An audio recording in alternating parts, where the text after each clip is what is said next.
देखो रिकॉर्डिंग का मैसेज पे और स्क्रीन शेयर है। हाँ मैम। अच्छा, देखो लास्ट क्लास में हम लोगों ने एस 19 जो है वो थोड़ा सा स्टार्ट किया था।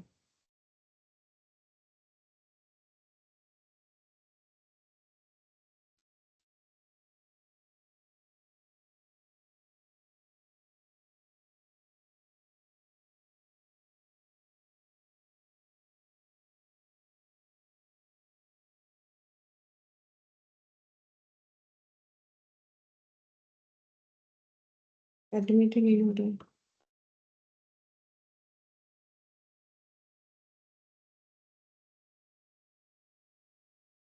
गुड मॉर्निंग साथी। Morning ma'am. देखो एस 19 जो कि अकाउंटिंग फॉर लीज है वो हम लोगों ने स्टार्ट किया था, तो जस्ट ओवरव्यू थोड़ा बहुत लिया था, अब कंप्लीट ओवरव्यू हुआ नहीं है अभी हमारा। तो लीज क्या था? लीज एक ऐसा एग्रीमेंट है जहां पर दो पार्टी के अंदर एग्रीमेंट होता है, ठीक है। पार्टी नेम्स क्या क्या होता है?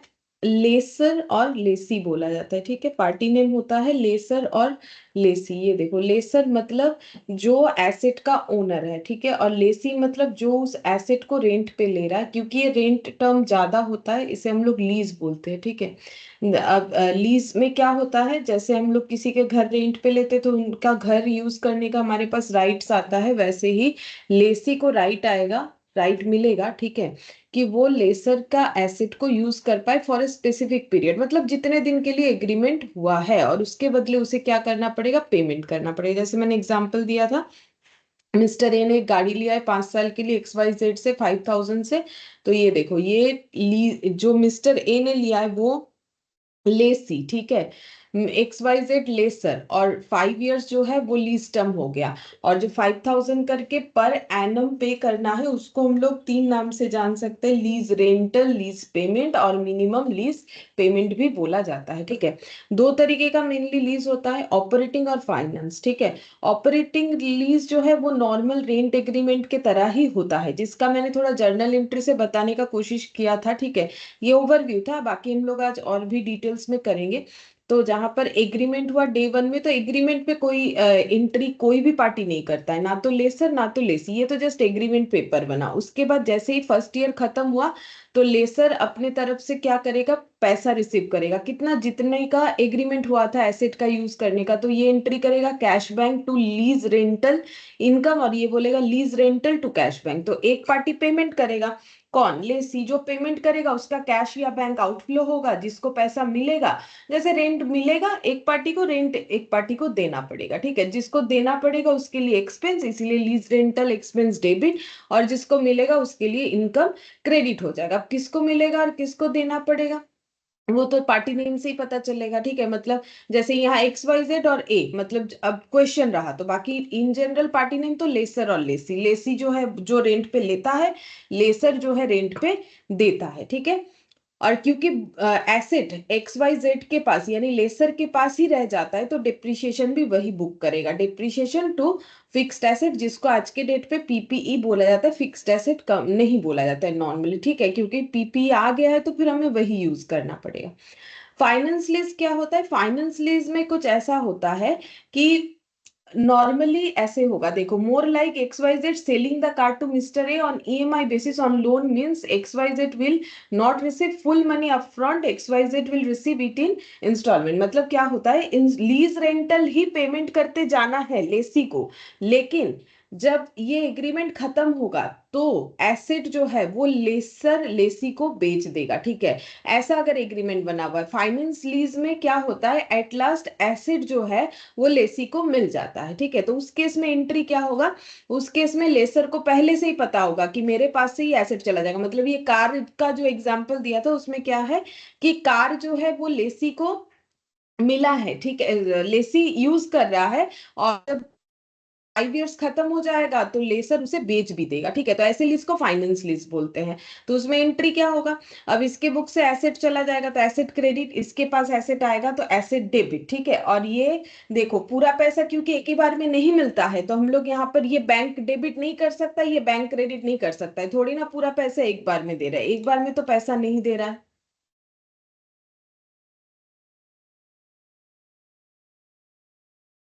Good morning Abhijeet. Morning ma'am.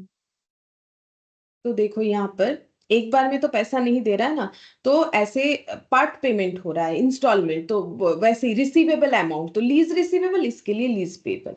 तो लीज रिसीवेबल में अब इंटरेस्ट का इनकम एडेड होता है, ठीक है, फिर वो यहाँ पर दिखेगा इस तरीके से, ठीक है। इसका क्वेश्चन करेंगे तो और भी समझ में आएगा। फिर हम लोगों ने देखा था स्कोप, कहाँ कहाँ ये AS19 एप्लीकेबल नहीं होता है, ठीक है।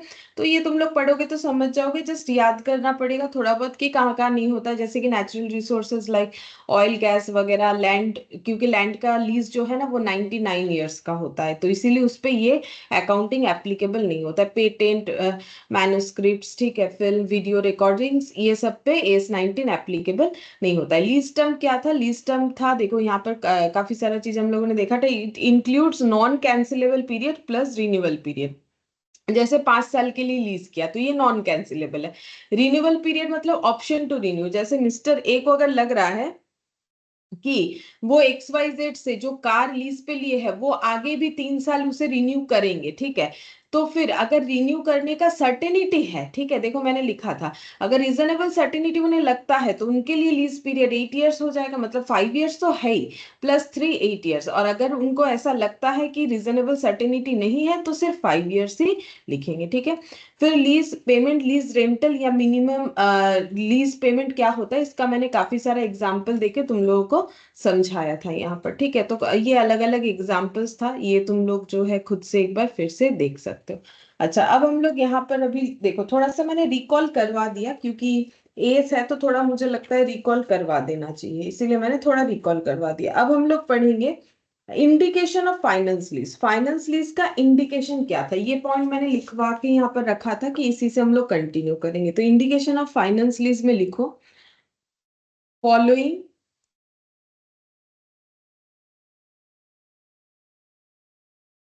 following are the indicators of finance lease, ठीक है।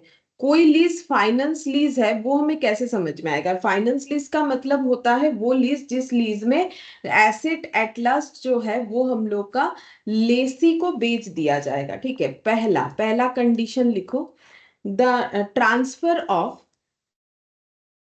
Transfer of ownership of asset at the end of lease term.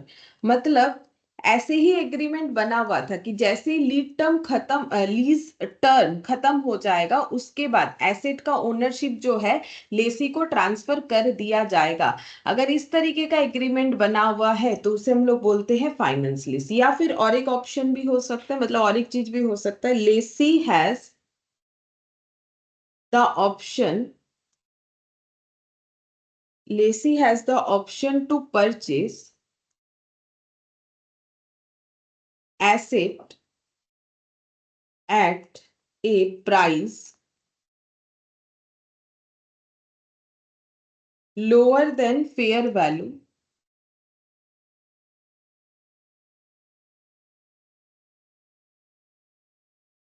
at the end of lease term।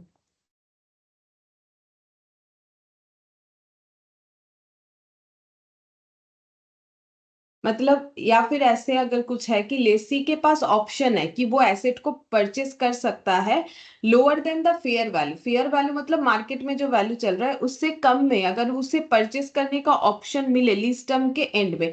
ये वाला है ऑप्शन, देखो यहाँ भी परचेज है यहाँ भी परचेज है, ठीक है, लेकिन ये ऑप्शन नहीं है, ये स्टार्टिंग में ही बोल दिया था कि लीज टर्म खत्म होने के बाद आप परचेस कर लीजिएगा। और एक जो है कि ऑप्शन दिया गया है कि लिस्ट टर्म तो खत्म हो गया, आप परचेस करना चाहते तो कर सकते। इस पे देखो मैंने लास्ट क्लास में ना तुम लोग को अलग अलग एग्जाम्पल बताया था, ठीक है। जैसे यहाँ पर देखो, ये मुझे जितना याद आ रहा है कि एक एक करके एग्जाम्पल हम लोगों ने देखा था कि ऑप्शन टू परचेज होने से क्या होता है, ठीक है। यहाँ पर हम लोगों ने देखा था, ये देखो,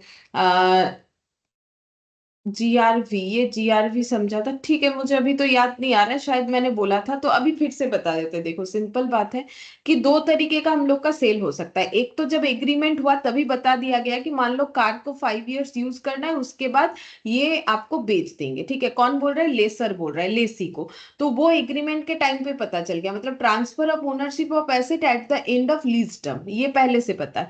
या फिर ऐसा हो सकता है कि मान लो कार का 5 इयर्स का लीज टर्म था, खत्म होने के बाद लेसर लेसी को बोल रहा है कि ये एसेट आप चाहो तो परचेस कर सकते हो, हम आपको बेच देंगे, और वो भी lower lower of fair value पे बेच देंगे, ठीक है। अगर ऐसा कोई इंडिकेशन हमें दिख रहा है तो वो भी हम लोग का फाइनेंस लीज होगा। ये हो गया सेकंड नंबर। अच्छा, अब थर्ड नंबर पे लिखो।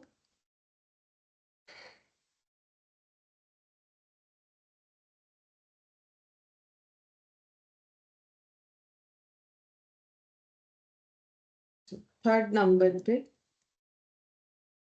थर्ड नंबर पे लिखो, the lease term is for,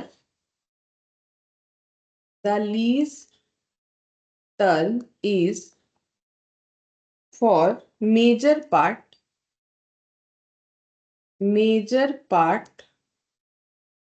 of economic life of asset, economic life of asset, ठीक है। मतलब जैसे कि मान लो कि एक एसेट का लाइफ है 10 इयर्स, ठीक है। एक एसेट का लाइफ है 10 इयर्स, अब उसको लीज में दिया गया है 8 इयर्स, ठीक है। तो कितना परसेंट लाइफ उसका लीज में चला गया? हम बोल रहे हैं कि एक एसेट का लाइफ है मान लो 10 इयर्स, ठीक है, उसको लीज में दिया जाएगा 8 इयर्स के लिए। तो कितना परसेंटेज ऑफ लाइफ वो लीज में चला गया? तो 8/10 × 100 मतलब 80%, ठीक है। तो मैक्सिमम लाइफ तो क्या हो गया? लीज पे ही चला गया। अगर ऐसा है, इस तरीके के एसेट एसेट का अगर लीज हुआ है तो उसे भी हम लोग फाइनेंस लीज बोलेंगे, ठीक है। मेजर पार्ट का मतलब हम लोग यहाँ पर मान सकते हैं कि मोर देन 50%, ठीक है। अगर किसी भी एसेट का लाइफ 50% से ऊपर लीज में रखा गया है, ठीक है, तो फिर वो लीज को भी फाइनेंस लीज माना जाएगा, ठीक है। फिर फोर्थ नंबर में at the inception of lease, ठीक है, inception of lease the present value of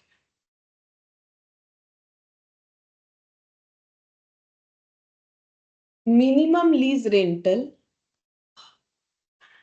minimum lease rental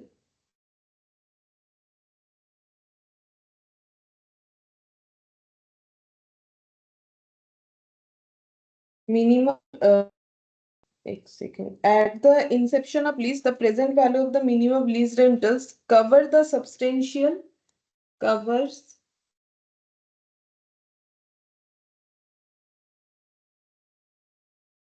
covers the substantial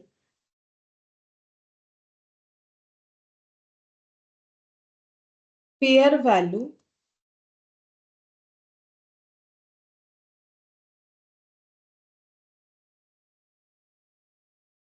of asset, ठीक है। ये जो पॉइंट है इस पे ही हमारा जो है प्रैक्टिकल क्वेश्चंस होगा, इसको स्टार देते हैं। ये पॉइंट समझ में अभी नहीं आएगा, जब हम लोग प्रैक्टिकल क्वेश्चन करेंगे तब समझ में आएगा। लिखा हुआ है कि eight the inception of lease, Inception का मतलब होता है बिगिनिंग, ठीक है। तो eight the inception of lease the present value minimum lease rental covers the substantial fair value of the asset, ठीक है। ये हम लोग प्रैक्टिकल क्वेश्चन जब करेंगे तब ये पॉइंट 4 पढ़ेंगे, इस पे मैंने स्टार दे दिया, ठीक है। नेक्स्ट वाला देखते हैं। Lease asset is specified nature, is of specified nature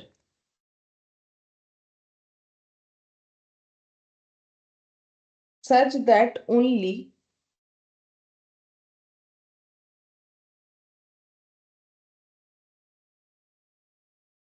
lessee can be lessee can use it without major modification, अब इस पॉइंट का मतलब क्या है, बोल रहा है कि lease asset is a specified nature, जो एसेट लीज पे दिया गया है उसका एक स्पेसिफाइड नेचर है। मतलब जैसे मान लो एक बिल्डिंग है, ठीक है, ये एक बिल्डिंग है जहां पर सिर्फ एडुकेशनल काम ही होता है। मतलब देखो एक बिल्डिंग के अंदर तो काफी सारा जो है काम हो सकता है ना। मतलब मान लो बिल्डिंग के अंदर जो है बुक स्टॉल भी है, ठीक है, या फिर मान लो उसके अंदर जो है कोचिंग क्लासेस भी चलता है, फिर उसके अंदर मान लो जो है पार्लर वगैरह भी है, ठीक है, आइसक्रीम का शॉप भी है, या फिर मान लो जिम वगैरह भी है। ऐसा तो होता है ना, बिल्डिंग के अंदर मल्टीपल जो है टास्क हो सकते हैं। लेकिन यहाँ पर बोल रहा है मान लो यहाँ पर सिर्फ जो है एडुकेशनल जो काम है वही होता है, ठीक है। तो lease asset is a specified nature such that, मतलब स्पेसिफाइड नेचर है कि एडुकेशनल कोई काम करना चाहता है तो ही इस बिल्डिंग में जो है लीज ले सकता है, ठीक है। Only lessee can use it. अब ऐसे लेसी ही इसे यूज कर पाएंगे, जैसे मान लो मैंने बोला कि मुझे यहाँ पर क्लासेस ओपन करना है, ठीक है, तो फिर इस बिल्डिंग के अंदर हम चाहे तो क्लासेस ओपन कर सकते हैं, क्योंकि मुझे कोई मेजर स्पेसिफिकेशन करने का जरूरत नहीं होगा, क्योंकि मेरे स्पेसिफिकेशन के अकॉर्डिंग ही ये बना हुआ है, ठीक है। Lessee can use it without major modification, तो मुझे कोई मॉडिफिकेशन करने का जरूरत नहीं, क्योंकि बिल्डिंग बना हुआ ही है इसी पर्पज से, ठीक है, इसी तरीके से बना हुआ है, ठीक है।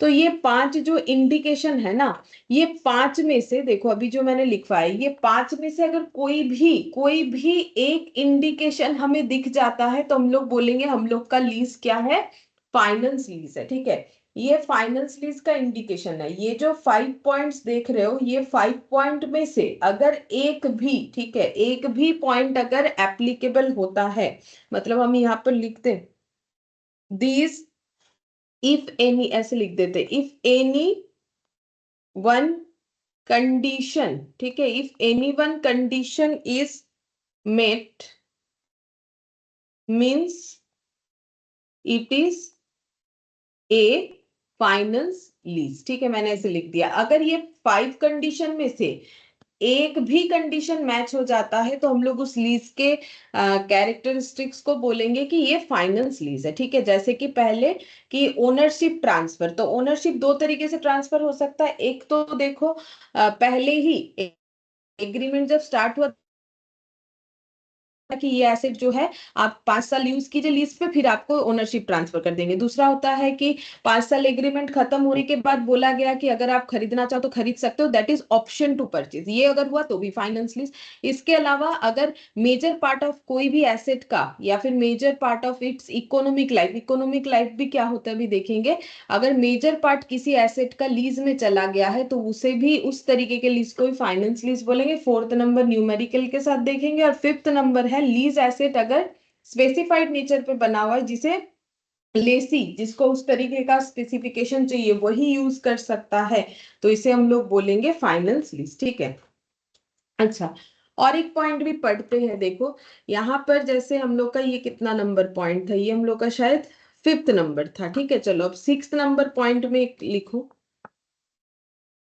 6th नंबर पे, ठीक है, इसमें लिखो कि नॉन कैंसिलेबल लीज, ऐसा क्या क्या लीज होता है जो कैंसिलेबल नहीं होता है, वो भी थोड़ा बता देते हैं।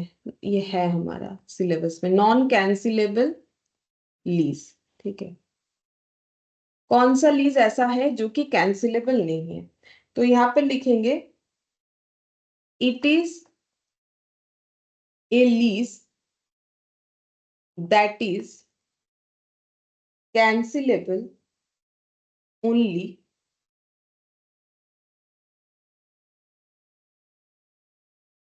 ठीक है। कब कैंसिलेबल है, और पहला A, upon the occurrence of some, up on the occurrence of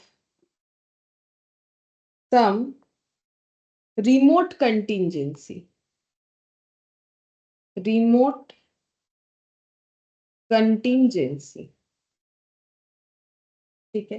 अच्छा, इस पहले पॉइंट का मतलब बताते हैं, देखो अगर कोई रिमोट कंटिंजेंसीज आ गया, मतलब आपातकालीन सिचुएशन, जैसे कि मान लो भूकंप आ गया, ठीक है, फ्लड आ गया, ठीक है, यानी कि बाढ़ आ गया। अगर इस तरीके का कोई सिचुएशन हो रहा है, जो एसेट मान लो लीज पे दिया तो वो एसेट ही खत्म हो गया, मान लो भूकंप आ गया, जो एसेट मशीन दिया गया था लीज पे, मशीन ही गायब, मतलब मतलब खराब क्या बोले वो, भूकंप आया तो उसका क्या अस्तित्व रहेगा, वो चला गया, ठीक है। तो वही बोल रहा है कि अगर इस तरीके का आता है तो लीज ऑटोमेटिकली कैंसिल हो जाएगा, ठीक है, क्योंकि अब एसिड ही नहीं रहा, अब उसमें तो किसी का हाथ नहीं है, भूकंप आ गया वो तो नेचुरल मैटर है। तो अब इस पे लेसर लेसी क्या कर सकता है, कुछ नहीं, ठीक है, तो ऑटोमेटिकली वो लीज हो जाएगा कैंसिल, ठीक है। और क्या हो सकता है, with permission of, with, pen को क्या हो गया, with permission of, with permission of lessor, ठीक है। अगर हम लोग जैसे लेसी चाहे तो लेसर को रिक्वेस्ट कर सकता है कि मेरा ये लीज एक बार कैंसिल कर दीजिए, मेरा ये लीज कैंसिल कर दीजिए, ठीक है। अगर लेसर कर देगा तो भी वो कैंसिल हो जाएगा, ठीक है, तो भी वो कैंसिल होगा। तो with permission of lessor, lessor से परमिशन लेके अगर लेसर रेडी है तो हम लोग लीज को कैंसिल कर सकते हैं। नेक्स्ट देखो, if the Lesi enters into lease for the same asset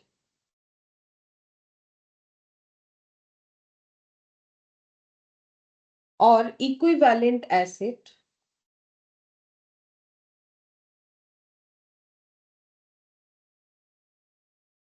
with same lessor, with same lessor, ठीक है। ये क्या होता है ये बताते, देखो बोल रहा है कि lessee, if the lessee entered into lease, मतलब lease agreement for the same asset और equivalent asset with the lessor, जैसे कि मान लो कि ये लेसर है, ठीक है, ये मान लो लेसर है, ये मान लो लेसी है, ठीक है। अब इन दोनों ने इस एसेट के लिए एग्रीमेंट किया था, ठीक है, और ये एग्रीमेंट था मान लो 5 इयर्स का, ठीक है। अब जैसे ही मान लो ये पहला साल खत्म हो गया, ठीक है, पहला साल खत्म हो गया, दूसरा, तीसरा, चौथा, ठीक है। अब फिफ्थ ईयर जस्ट स्टार्ट ही हुआ था, फिफ्थ ईयर जस्ट स्टार्ट हुआ था, ठीक है, स्टार्ट हुआ है फिफ्थ ईयर। तो फिफ्थ ईयर के स्टार्ट में या फिर मान लो कुछ दिन बीता फिफ्थ ईयर के बाद, तो लेसी जो है उन्होंने क्या बोला, लेसी ने बोला कि हम लोग फिर से इस एसेट के लिए एग्रीमेंट कर लेते हैं सेम लेसर के साथ, या फिर इक्विवेलेंट एसेट के लिए फर्दर और 5 साल का एग्रीमेंट कर लेते हैं, ठीक है। इन्होंने क्या कर लिया, मतलब रीन्यू जैसा फर्दर 5 इयर्स का एग्रीमेंट कर लिया, ठीक है। तो वो कैंसिल नहीं हुआ, ठीक है, वही एसेट जो है लीज पे चलता रहा, तो नॉन कैंसिलेबल बोल रहा है। If the lease lessee enters into lease, फिर से एंटर कर गया लीज एग्रीमेंट में फॉर द सेम एसेट या फिर इक्विवेलेंट एसेट, इसी एसेट के लिए या फिर इस तरीके के एसेट के लिए विद द सेम लेसर। ये मान लो ए है, ये बी है, तो ए ने पहले बी से एक एसेट लिया था 5 इयर्स के लिए, जैसे ही 5 इयर्स खत्म होने को आया उसके पहले उसने उस एसेट के लिए दोबारा सेम उसी लेसर के साथ डील कर लिया, ठीक है। तो वो भी हो जाता है हम लोग का जो, मतलब तब क्या हुआ ना, पहला वाला देखो ये एग्रीमेंट खत्म हो गया, दूसरा एग्रीमेंट ऑटोमेटिकली चालू हो गया, ठीक है, नेक्स्ट 5 इयर्स के लिए। तो वो हो रहा है। अच्छा, अब डी नंबर पॉइंट देखते हैं, ठीक है, डी नंबर पॉइंट क्या है, upon payment, upon payment by the Lesi of an additional amount, of an additional amount such that at inception, inception का मीनिंग मैंने पहले बता दिया, ठीक है, बिगिनिंग, ठीक है, याद रखो। at inception, continuation of lease,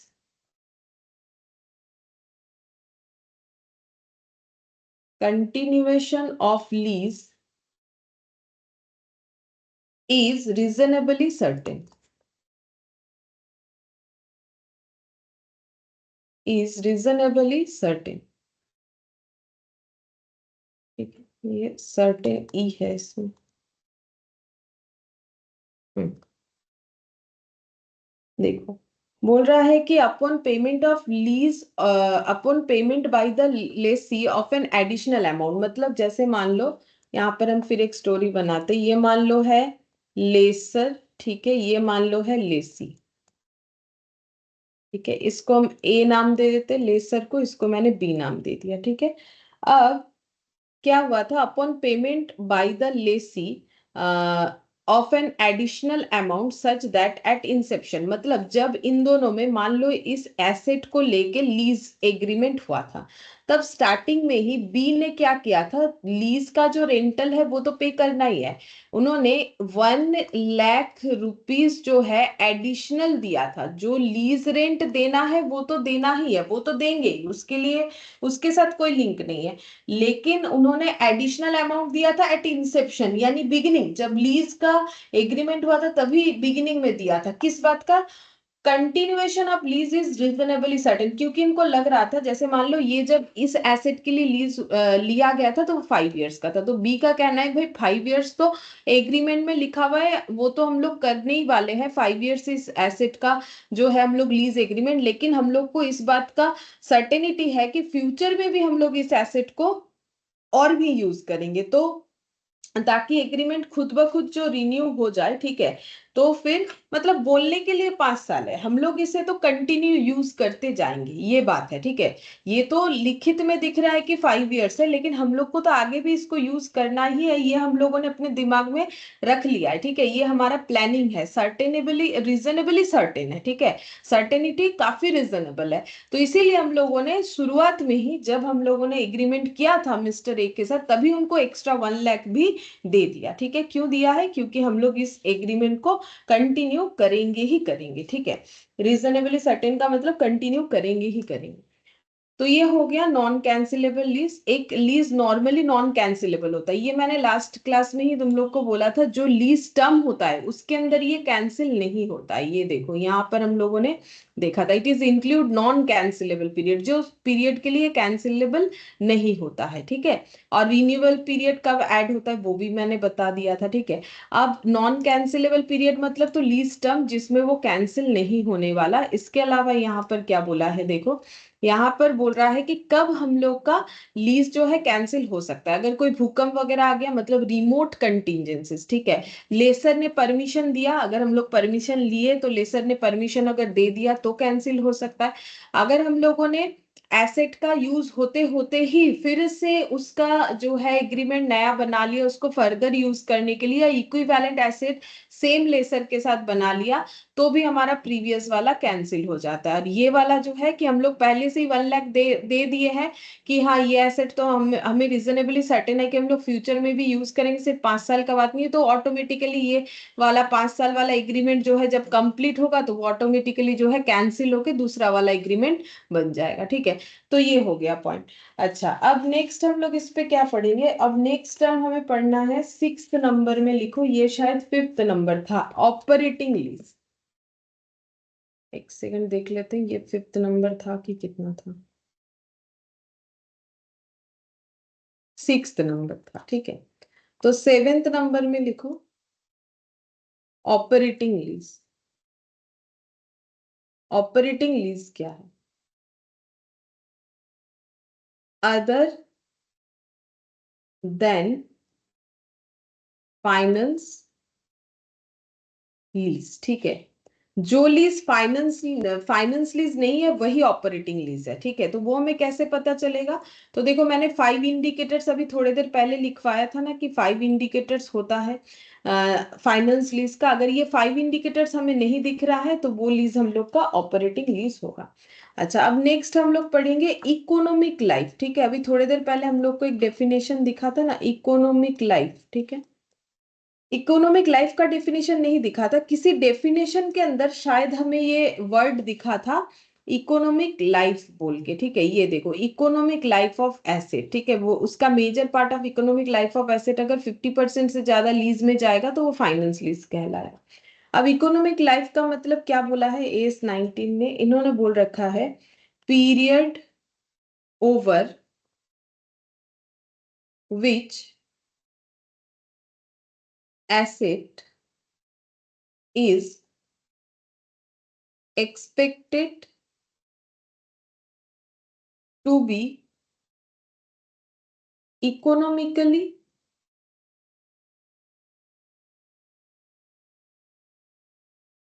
usable by one or more users, or the number of production or similar unit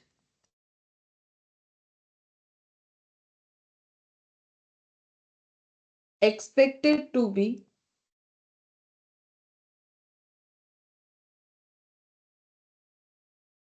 obtained from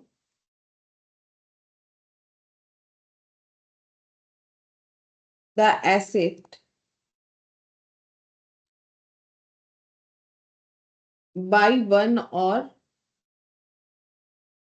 more users. ठीक है, पहले ये बताते फिर और एक टर्म बताएंगे। इकोनॉमिक लाइफ ये तुम लोगों ने सभी ने 11 में सुना होगा डिप्रिशिएशन चैप्टर में। ठीक है, इकोनॉमिक लाइफ ऑफ एसेट। ठीक है, इकोनॉमिक लाइफ ऑफ एसेट का मतलब एक एसेट को हम लोग जितना दिन यूज कर सकते हैं। तो देखो क्या लिखा है, period over which asset is expected to be economically usable by one or more users. One or मोर क्यों? क्योंकि हम लोग लीज एसेट का बात करें। मान लो आज हम लोगों ने मिस्टर ए को लीज दिया, कल मिस्टर बी को लीज दिया, परसों मिस्टर सी को लीज दिया, तो एक या उससे ज्यादा यूजर अब उस एसेट का जितना, मान लो एसेट का लाइफ है 20 ईयर्स। ठीक है, मिस्टर ए ने वो 5 ईयर्स के लिए लीज में लिया था, फिर उस दूसरे वाले ने जो है उसे 2 ईयर्स के लिए लिया। ठीक है, तो वही बोल रहा है पीरियड ओवर विच, जितने दिन के लिए हम लोग किसी एसेट को यूज कर सकते हैं उसे उसका इकोनॉमिक लाइफ बोला जाता है। अब यूजर्स एक भी हो सकता है, एक से ज्यादा भी हो सकता है, अगर हम लोग मोर देन वन पर्सन को लीज पे दिए हैं। तो ये जो है ना, ये बेसिकली हमें टाइम के बेसिस पे बताता है। मतलब अपने समझने के लिए लिख सकते हो टाइम कैसे हो रहा है, ईयर के बेसिस पे। जैसे तुम लोग डेप्रिसिएशन में पढ़ते हो ना कि एसेट का जो लाइफ है वहां एक्चुअली यूजफुल लाइफ पढ़ते हो, इकोनॉमिक लाइफ भी होता है। देखो यहाँ पर टाइम जो है ये ईयर के बेसिस पे हो रहा है। और एक चीज भी होता है। ठीक है, तुम लोगों ने 11 में पढ़ा है कि नहीं मुझे नहीं पता, लेकिन सीए फाउंडेशन में जिन्होंने अगर फाउंडेशन किया है तो वहां तो ये कंफर्म होता है। ठीक है, तो वहां इकोनॉमिक लाइफ, हर एक इकोनॉमिक लाइफ ईयरली नहीं होता है। ठीक है, कुछ कुछ एसेट ऐसा भी होता है जिसका इकोनॉमिक लाइफ जो है ना वो आवर्स में होता है, यूनिट्स में होता है। जैसे कि मान लो प्रिंटर वगैरह का लाइफ। ठीक है, तो कितना पेज प्रिंट कर पाएगा। ठीक है, या फिर मान लो प्रोजेक्टर का लाइफ, इतने आवर्स जो है हम लोग उसे यूज कर सकते हैं। अब उसे एक दिन में करो या 50 दिन में करो। ठीक है, तो कुछ मशीन्स, जैसे मशीन्स का लाइफ कैसे बता रहा है, ये नहीं बता रहा है कि मशीन 5 साल चलेगा, बता रहा है कि मशीन 1 लाख यूनिट प्रोड्यूस करने के बाद उसका लाइफ खत्म हो जाएगा। अब 1 लाख यूनिट हमें कैसे प्रोड्यूस करना है वो हमारा प्रॉब्लम है। ठीक है, हम लोग एसेट खरीद के लेके आ गए, बोल रहे हैं कि 1 लाख यूनिट ये प्रोड्यूस करके दे देगा। अब अगर हम लोग जो है 5 साल में करना चाहते हैं तो फिर 20,000 यूनिट करके हर साल प्रोड्यूस करेंगे। ठीक है, तो वही चीज बोल रहा है यहाँ। देखो, the number of production or similar unit expected to be obtain from the asset by one or more users, अभी मैंने जो बताया। ठीक है, तो ये जो है ना ये सब जैसे आवर्स में होता है, यूनिट में होता है। जब एसेट का लाइफ आवर्स में, यूनिट्स में, ये सब में बताता है तब उसे बोलते हैं द नंबर ऑफ प्रोडक्शन। कितना प्रोडक्शन, जैसे मैंने बोला कि मान लो 5 लाख यूनिट ये एसेट मुझे प्रोड्यूस करके देगा, इसका लाइफ जिससे मैंने खरीदा उसने इस तरीके से डिफाइन किया। ठीक है, तो वही चीज बोल रहा है यहाँ पर कि एक तो है इकोनॉमिक लाइफ हम लोग ईयरली भी देख सकते हैं जो कि नॉर्मली तुम लोग देखते हो, और एक जो है आवर्स और यूनिट बेसिस, ये सब बेसिस पे भी देख सकते हैं। ठीक है, the number of production or similar unit expected to be obtain from the asset by one or more users. One or more users इसीलिए हो रहा है क्योंकि हम लोग लीज में देंगे ना, तो एक या एक से ज्यादा यूजर्स का बात तो आ ही जाएगा।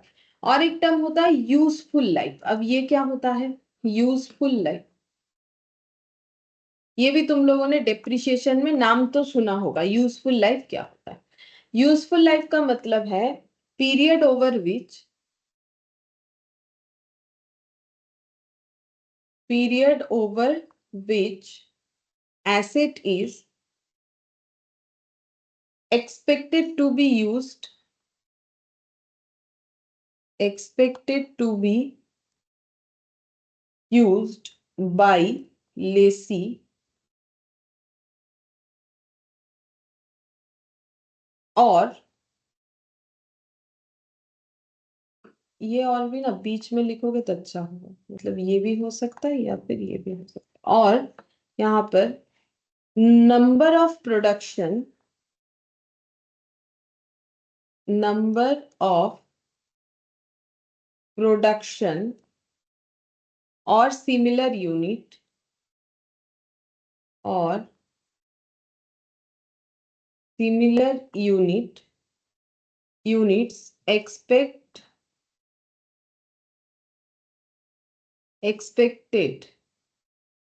expected to be obtained from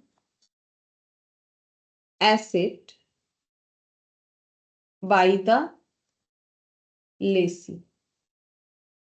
बताते हैं, देखो बोल रहा है period over which asset is expected to be used by the lessee. अब देखो एक एसेट का मान लो इकोनॉमिक लाइफ है 15 इयर्स, लेकिन हम लोगों ने जिसको लीज पे दिया है वो लीज पे लिया है 5 इयर्स, तो उसके लिए यूजफुल लाइफ कितना होगा उस एसेट का 5 इयर्स, ठीक है। तो जितने दिन के लिए लेसी उस एसेट को यूज करेगा वो हो जाएगा उस एसेट का यूजफुल लाइफ उस लेसी के लिए, ठीक है। या फिर अगर लाइफ को ईयर्स के जगह हम लोग आवर्स यूनिट ये सब में डिवाइड कर रहे हैं, यानी कि नंबर ऑफ प्रोडक्शन या फिर इस तरीके का कोई units expected to be obtain from asset by the lessee, ठीक है। तो लेसी मान लो एक एसेट का प्रोडक्शन लाइफ है 10 लाख यूनिट्स, ठीक है, जिसमें से लेसी 8 लाख यूनिट तक ही यूज करेगा, तो वो हो गया लेसी के लिए यूजफुल लाइफ। इकोनॉमिक लाइफ मतलब एक एसेट का पूरा लाइफ, मतलब उसका जो लाइफ है वो कितना है, ठीक है, और उसमें से लेसी जितना यूज करेगा उतना होता है उस एसेट का यूजफुल लाइफ। इकोनॉमिक लाइफ का मतलब उसका फुल लाइफ, जिसमें से लेसी जितना यूज करेगा वो हो जाता है यूजफुल लाइफ। अब लाइफ को हम लोग दो तरीके से बता सकते हैं, ईयरली भी होता है, एसेट टू एसेट वेरी करता है, या फिर प्रोडक्शन यूनिट आवर इस तरीके के चीजों से भी हम लोग डिफाइन कर सकते हैं, ठीक है। अच्छा, अब ये तो हो गया हम लोग का टर्म्स रिलेटेड बात, ठीक है, कि क्या क्या टर्म्स हमें जो है इसमें समझना पड़ेगा, ठीक है। अब हम लोग थोड़ा थोड़ा मेन पॉइंट पे चलते हैं, जैसे कि फाइनेंस लीज का बात करेंगे, क्योंकि इंपॉर्टेंट वही होता है, उसी से हमारा क्वेश्चन आता है, ठीक है। अब यहाँ पर लिखो फाइनेंस लीज। फाइनेंस लीज क्या है, ये मैंने देखो आज बताया कि क्या क्या इंडिकेटर हमें बता देगा कि हम लोग का लीज फाइनेंस है कि ऑपरेटिंग है, ठीक है। तो फाइनेंस लीज में मेन बात तो ये है कि एसेट जो है वो सोल्ड आउट हो जाएगा लेसी को, ठीक है, ये होगा। अच्छा, अब देखो फाइनेंस लीज में क्या क्या हमें टर्म्स पढ़ना पड़ेगा। पहले हमें पढ़ना पड़ेगा टोटल लीज रेंटल्स किसे बोलते हैं। टोटल ब्रैकेट में लिख लो एग्रीड लीज रेंटल, ठीक है। टोटल लीज रेंटल क्या होता है, अब इसका एक फॉर्मूला है, ठीक है, फॉर्मूला में पता करना पड़ेगा, हम समझा देंगे क्या क्यों ये फॉर्मूला आया। Lease rental into lease term, ठीक है। मतलब बोल रहा है कि हम लोग का टोटल लीज रेंट कितना होगा। तो सिंपल सा बात है, मान लो हम लोगों ने एक एसेट लिया है एग्जाम्पल के तौर पे, ठीक है। मिस्टर, ये देखो ये है मिस्टर ए, ठीक है, ये कौन है, ये है लेसर, ठीक है। मिस्टर बी, ये कौन है, लेसी है, ठीक है, ये लेसी है। इन्होंने मान लो एक एसेट, ये वाला एसेट लिया है लीज पे, ठीक है, ये एसेट लिया है लीज पे 10 इयर्स के लिए, ठीक है। और इसके बदले इनको लीज रेंट जो है, LR लिखा है, लीज रेंट जो है वो देना पड़ेगा, मान लो 10 लाख पर एनम, ठीक है। तो 10 लाख पर एनम करके, क्योंकि 10 साल का लीज है तो 10 साल तक देंगे, ठीक है। तो अगर 10 साल तक देंगे तो टोटल लीज रेंटल कितना हो गया, 10 lakh per annum into 10 years lease term, ठीक है। तो फिर ये कितना हो जाएगा, 10 × 10 100 लाख, ठीक है। तो ये आंसर आ गया हमें कि लीज रेंटल किसे बोलते हैं, तो लीज, टोटल लीज रेंटल, ठीक है। लीज रेंटल तो normally lease rent per annum होता है, ठीक है। तो पर एनम करके जो देंगे, अब जितने दिन का लीज है वही मेरा टोटल लीज रेंटल आ जाएगा, सिंपल। तो लीज रेंटल का जो फॉर्मूला है ये याद रह जाएगा, इसमें कोई दिक्कत वाला बात नहीं है। लीज रेंटल कितना करके है, पर एनम करके, कितने साल का लीज है, 10 साल का, तो फिर लीज रेंटल ये। अच्छा, अब नेक्स्ट देखो, इसके बाद मिनिमम लीज पेमेंट क्या होता है? मिनिमम लीज पेमेंट, ठीक है, जिसको ऐसे लिखा जाता है MLP। एग्जाम में तुम लोग फुल फॉर्म ही लिख लेना, ठीक है, बाकी चलेगा, ईमेल पे लिखने से भी कोशिश करो कि पूरा ही लिखो, ठीक है। अब MLP का मतलब क्या होता है? Minimum lease payment. तो मिनिमम लीज पेमेंट का मतलब होता है total lease rental, total lease rental. अब टोटल लीज रेंटल क्या होता है अभी सिखाया, ठीक है, ये मत भूलो। टोटल लीज रेंटल अभी सिखाया, प्लस यहाँ पर हो जाएगा GRV, ठीक है। GRV मैंने लास्ट क्लास में बताया था, GRV ये वाला अभी फिर से बता देंगे, ठीक है। मिनिमम लीज पेमेंट होता है टोटल लीज रेंटल, अभी देखो टोटल लीज रेंटल मैंने सिखा दिया, ठीक है। GRV फिर से बता देंगे, दोनों मिला के होता है मिनिमम लीज रेंटल, ठीक है, मिनिमम लीज पेमेंट। फिर expected residual value, expected residual value इसको बोला जाता है ERV, ठीक है। अब इसका मतलब होता है it is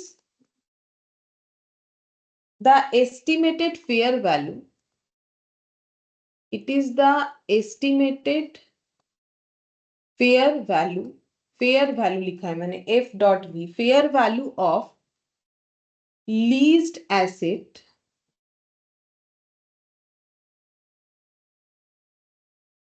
eight the end of lease term, ठीक है। समझाएंगे, ये सभी समझा देंगे, अभी एग्जांपल से बोला है। एक्सपेक्टेड रेसिडुअल वैल्यू का मतलब होता है it is the estimated fair value of leased asset eight the end of lease term, समझ में आ जाएगा, अभी बताते हैं। फिर नेक्स्ट यहाँ पर लिखो, इसका मतलब ERV इक्वल टू क्या हो जाएगा? देखो एक फॉर्मूला निकल के आता है, ERV इक्वल टू हो जाएगा यहाँ पर GRV प्लस UGRV, ठीक है। अब ये क्या होता है, ठीक है, RV का मतलब देखो रेसिडुअल वैल्यू, G का मतलब गारंटेड रेसिडुअल वैल्यू, UGRV का मतलब अनगारंटेड रेसिडुअल वैल्यू, ठीक है। तो G का मतलब गारंटेड, गारंटेड, ठीक है। RV ऑलरेडी मैंने बता रखा है, ये देखो RV रेसिडुअल वैल्यू, ठीक है।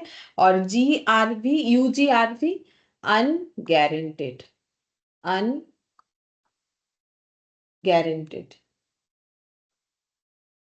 अनगारंटेड। और आरवी का मतलब रेसिडुअल वैल्यू, ठीक है। अब ये हम पहले समझाते हैं कि यहाँ पर हम लोगों ने जो भी कुछ फॉर्मूला देखा वो कैसे वर्क करेगा, ठीक है। तो एक एग्जांपल से समझाते हैं। देखो जैसे मान लो कि ये लेसर है, ठीक है, कौन है? मिस्टर ए, ठीक है। और लेसी है एक लेसी बना लेते हैं, मिस्टर बी, ठीक है। अच्छा, इन्होंने इनको एसिड दिया है, इन्होंने इनको एसिड दिया है, given asset to lease, asset to lease, ठीक है। अच्छा, अब कितने दिन के लिए दिया है? मान लो ऐसे दिया है 1 lakh per annum lease rent for 10 years, ठीक है। 10 साल के लिए इन्होंने इनको ये एसेट जो है लीज पे दे दिया है, और उसके बदले 1 लाख पर एनम करके ये रेंट लेंगे। तो हर एक टर्म ही हम समझा देते, जैसे पहले तो मैंने ये ऑलरेडी बता रखा है सेम इसी क्वेश्चन में, कि फिर लीज रेंटल कितना होगा, टोटल लीज रेंटल। अभी हम लोगों ने जो भी टर्म्स देखा, टोटल लीज रेंटल कितना हो जाएगा?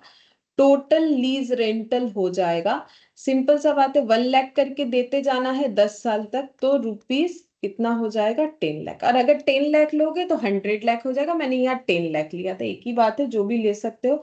अगर इसे 10 करना चाहो तो कर दो, उसमें क्या फर्क पड़ेगा, अमाउंट में बस चेंज हो जाएगा, और तो कुछ नहीं। अगर ऊपर का एग्जाम्पल ही हमें फिक्स रखना है तो रख सकते हो, इसे 10 लाख कर दो, बस इतना ही तो फर्क है। अब 10 होगा 10, 5, 4, 3, 2, जो भी होगा, तो ये हो जाएगा हम लोग का in that case 100 lakh total lease rental, ठीक है। अच्छा, अब क्या होता है, हमें पता है कि ये फाइनेंस लीज के बारे में पढ़ रहे हैं। फाइनेंस लीज में क्या होता है, नॉर्मली फाइनेंस लीज यही देखा गया है कि उसी को फाइनेंस लीज बोलते हैं जहां पर एसेट जो है सोल्ड आउट हो जाता है। ठीक है, इसी को हम लोग फाइनेंस लीज बोलते हैं कि जहां पर एसेट का ओनरशिप ट्रांसफर हो जाएगा या फिर एसेट सोल्ड आउट हो जाएगा, यही हम लोग का फाइनेंस लीज होता है।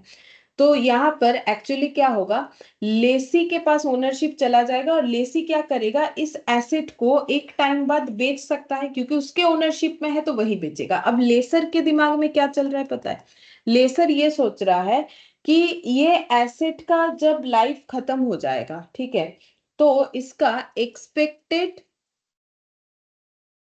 रेसिडुअल वैल्यू है, रेसिडुअल वैल्यू है 20,000। मतलब कहने का बात यह है कि आफ्टर 10 ईयर्स ये एसेट को बेच के 20,000 मिल जाएगा। रेसिडुअल का मतलब होता है स्क्रैप, तुम लोग पढ़े हो ना डिप्रिशिएशन में, कि एक एसेट है मेरा, ठीक है, जिसको हम यूज कर रहे हैं, अब इसका लाइफ खत्म हो चुका है, मुझे अब यूज नहीं करना है, अब इसको मार्केट में बेचने जाएंगे सेकेंड हैंड तो कुछ ना कुछ मिलेगा, अगर कुछ नहीं मिला तो रेसिडुअल वैल्यू जीरो, अगर कुछ मिला तो रेसिडुअल वैल्यू उतना।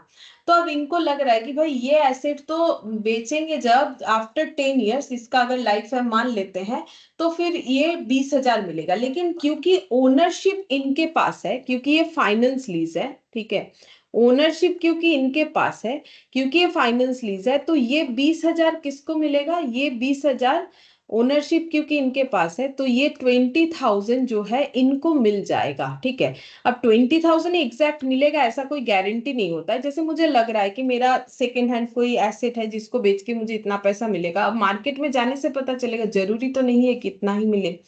तो फिर क्या होता है ना, फिर लेसर क्या बोलेगा कि इनको तो 20,000 का फायदा होगा बेचने के बाद, ठीक है, मतलब 20,000 मिलेगा, ठीक है।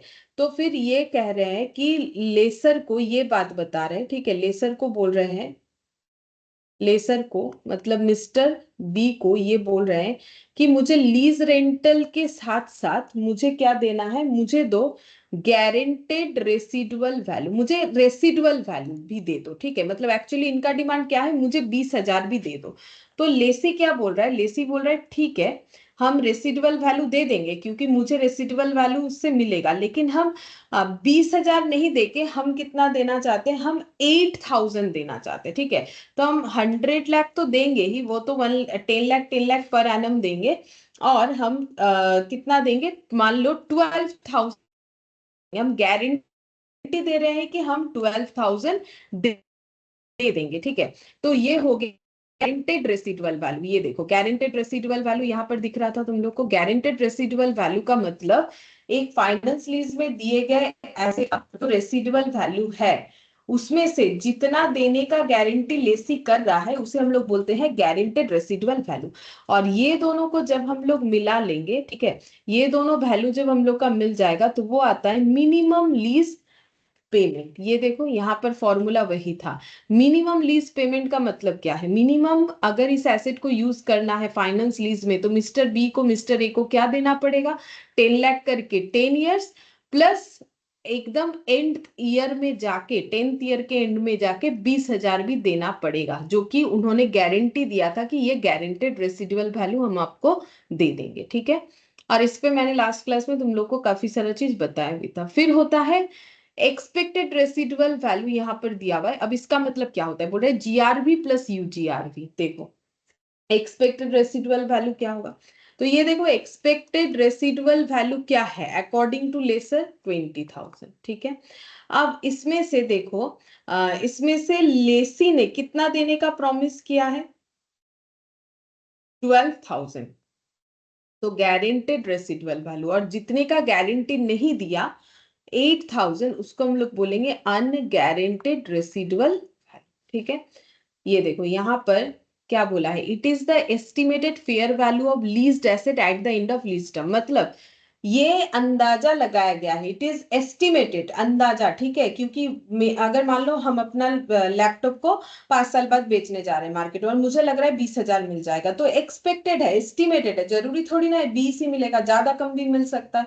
तो it is the estimated fair value, fair value मतलब मार्केट का, of leased asset eight the end of lease term के एंड में जितना वैल्यू हमें एक्सपेक्टेड लग रहा है कि हमें मिल सकता है। अब इसमें दो पार्ट होता है, क्योंकि लीज का बात आता है तो जितना देने का गारंटी लेसी ने कर दिया है वो है guaranteed estimated useful guaranteed esteem residual value, और जितने का गारंटी नहीं दिया वो होता है अनगारंटेड रेसिडुअल वैल्यू। ठीक है, तो आई थिंक ये टर्म समझ में आ गया होगा।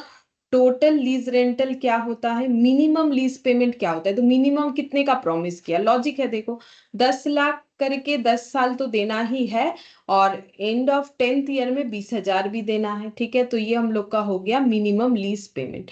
और एक्सपेक्टेड रेसिडुअल वैल्यू जो हम लोग सोच रहे हैं कि एसेट को मार्केट में जब बेचने जाएंगे उसका यूजफुल लाइफ खत्म होने के बाद जितना मिलेगा उसमें से जितना लेसी गारंटी देगा दैट इज गारंटेड, और जितने का गारंटी नहीं मिलेगा उसे हम लोग बोलते हैं अनगारंटेड। ठीक है, तो ये हो गया फाइनेंस लीज। ये हम जो है 10th नंबर लगा देते हैं।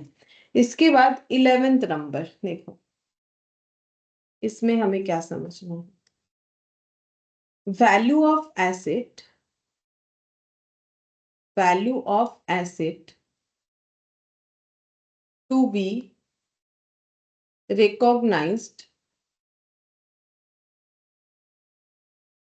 in the books of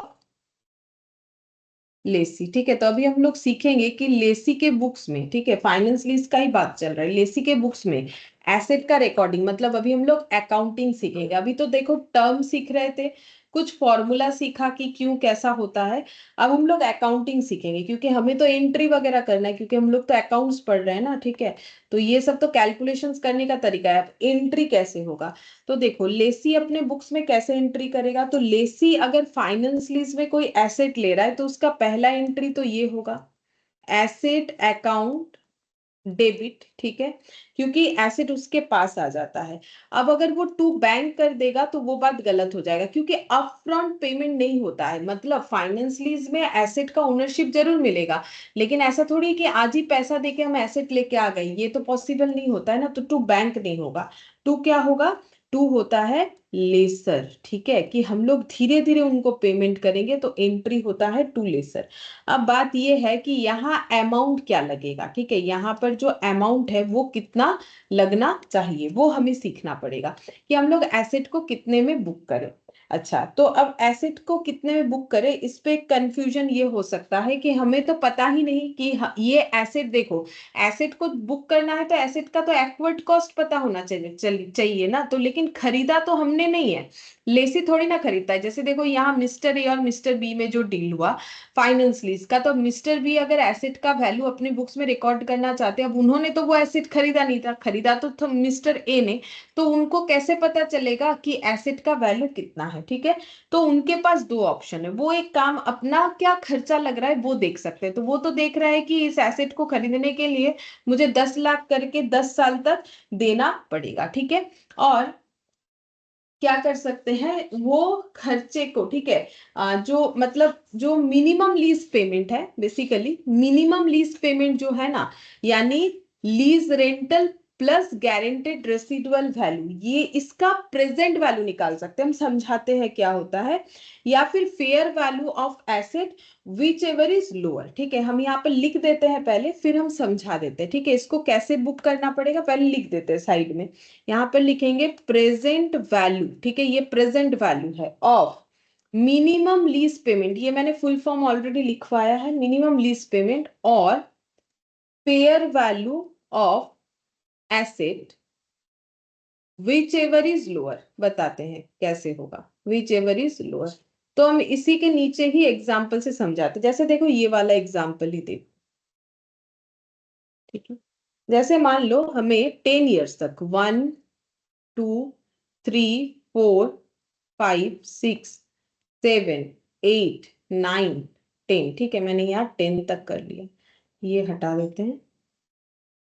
ठीक है, 10 years तक मिस्टर बी को क्या करना है, मिस्टर ए को कितना पे करना है, यहाँ दिख रहा है जो देखो, मान लो 1 लाख करके करना है। ठीक है, सपोज कि 1 लाख करके लीज रेंटल देना है।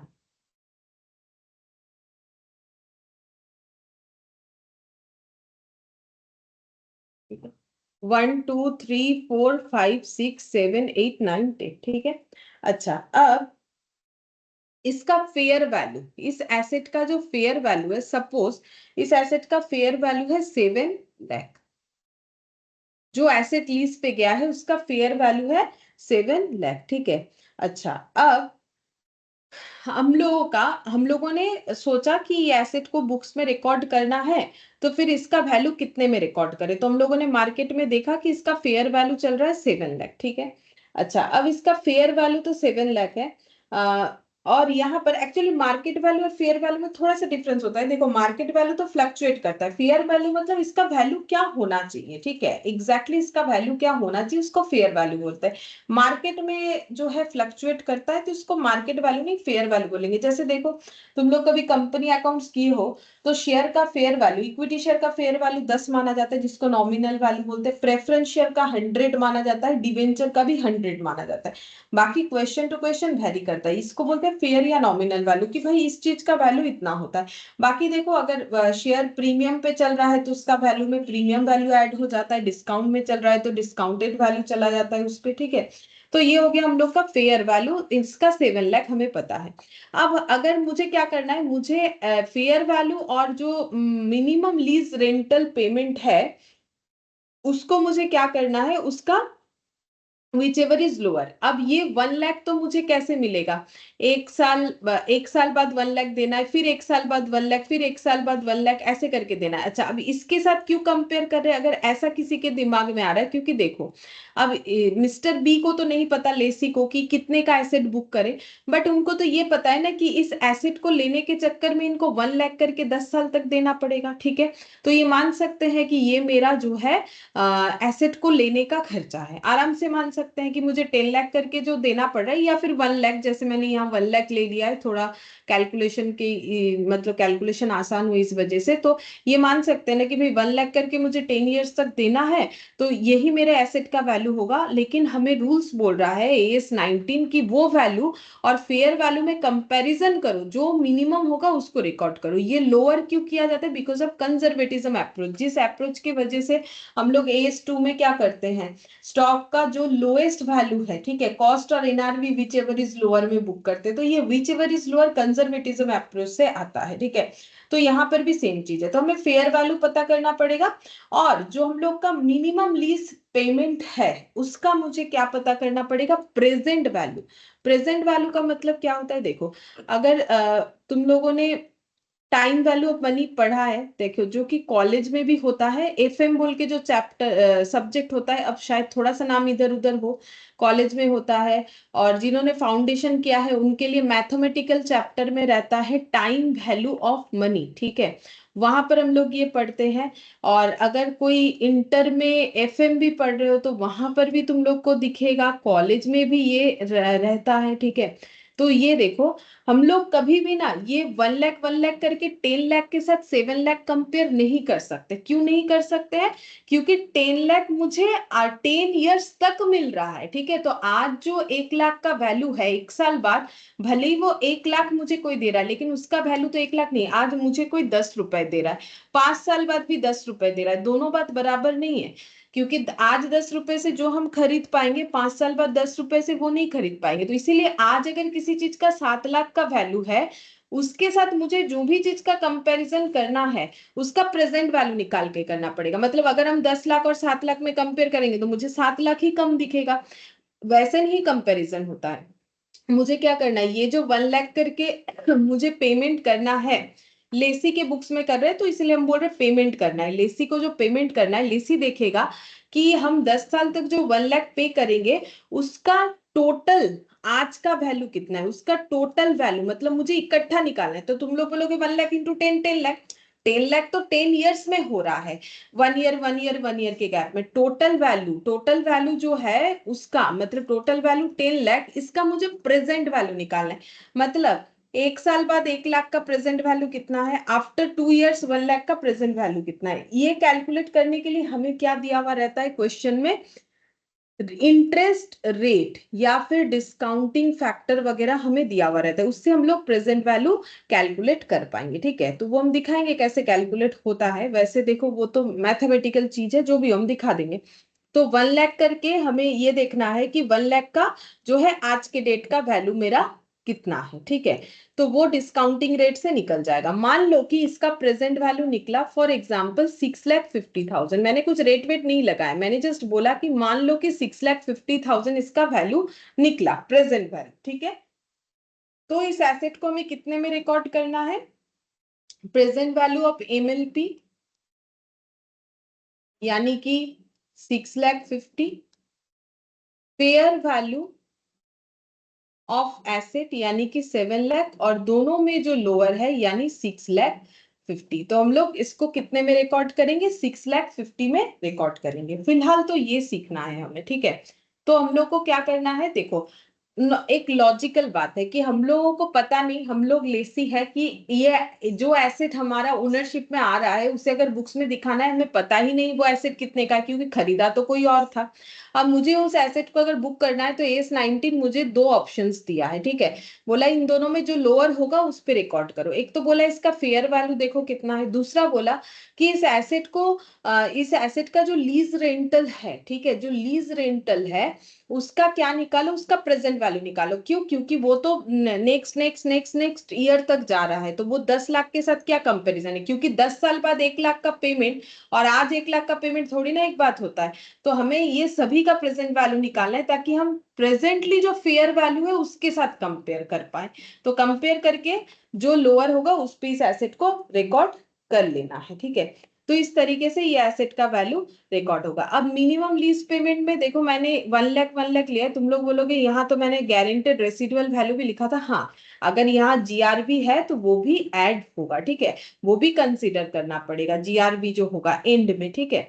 गारंटेड रेसिडुअल वैल्यू वो मैंने इस क्वेश्चन में एग्जांपल में उतना नहीं लिया है। अगर मान लो कुछ जीआरबी है, मान लो कि अगर 20,000 जीआरबी है और सभी को मिला के इसका भी प्रेजेंट वैल्यू निकालेंगे तब, ठीक है। फिर ये मान लो 6,50,000 ही आए, इसको ज्यादा कॉम्प्लिकेटेड नहीं कर रहे हम लोग, प्रॉपर एग्जांपल में कैलकुलेशंस करके देखेंगे। मान लो ये सब मिला के 6,50,000 आए, तो फिर 6,50,000 पे होगा, क्योंकि वो 7 लाख था, जितना लोअर होगा उतना, यही हमें पहले सीखना है। अच्छा, अब हम लोग नेक्स्ट पढ़ेंगे, 12th नंबर में लिखो नेट इन्वेस्टमेंट।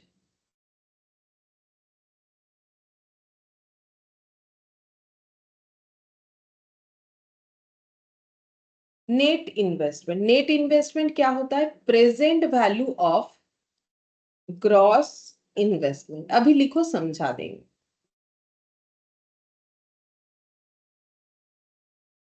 13th में लिखो ग्रॉस इन्वेस्टमेंट। ग्रॉस इन्वेस्टमेंट क्या होगा?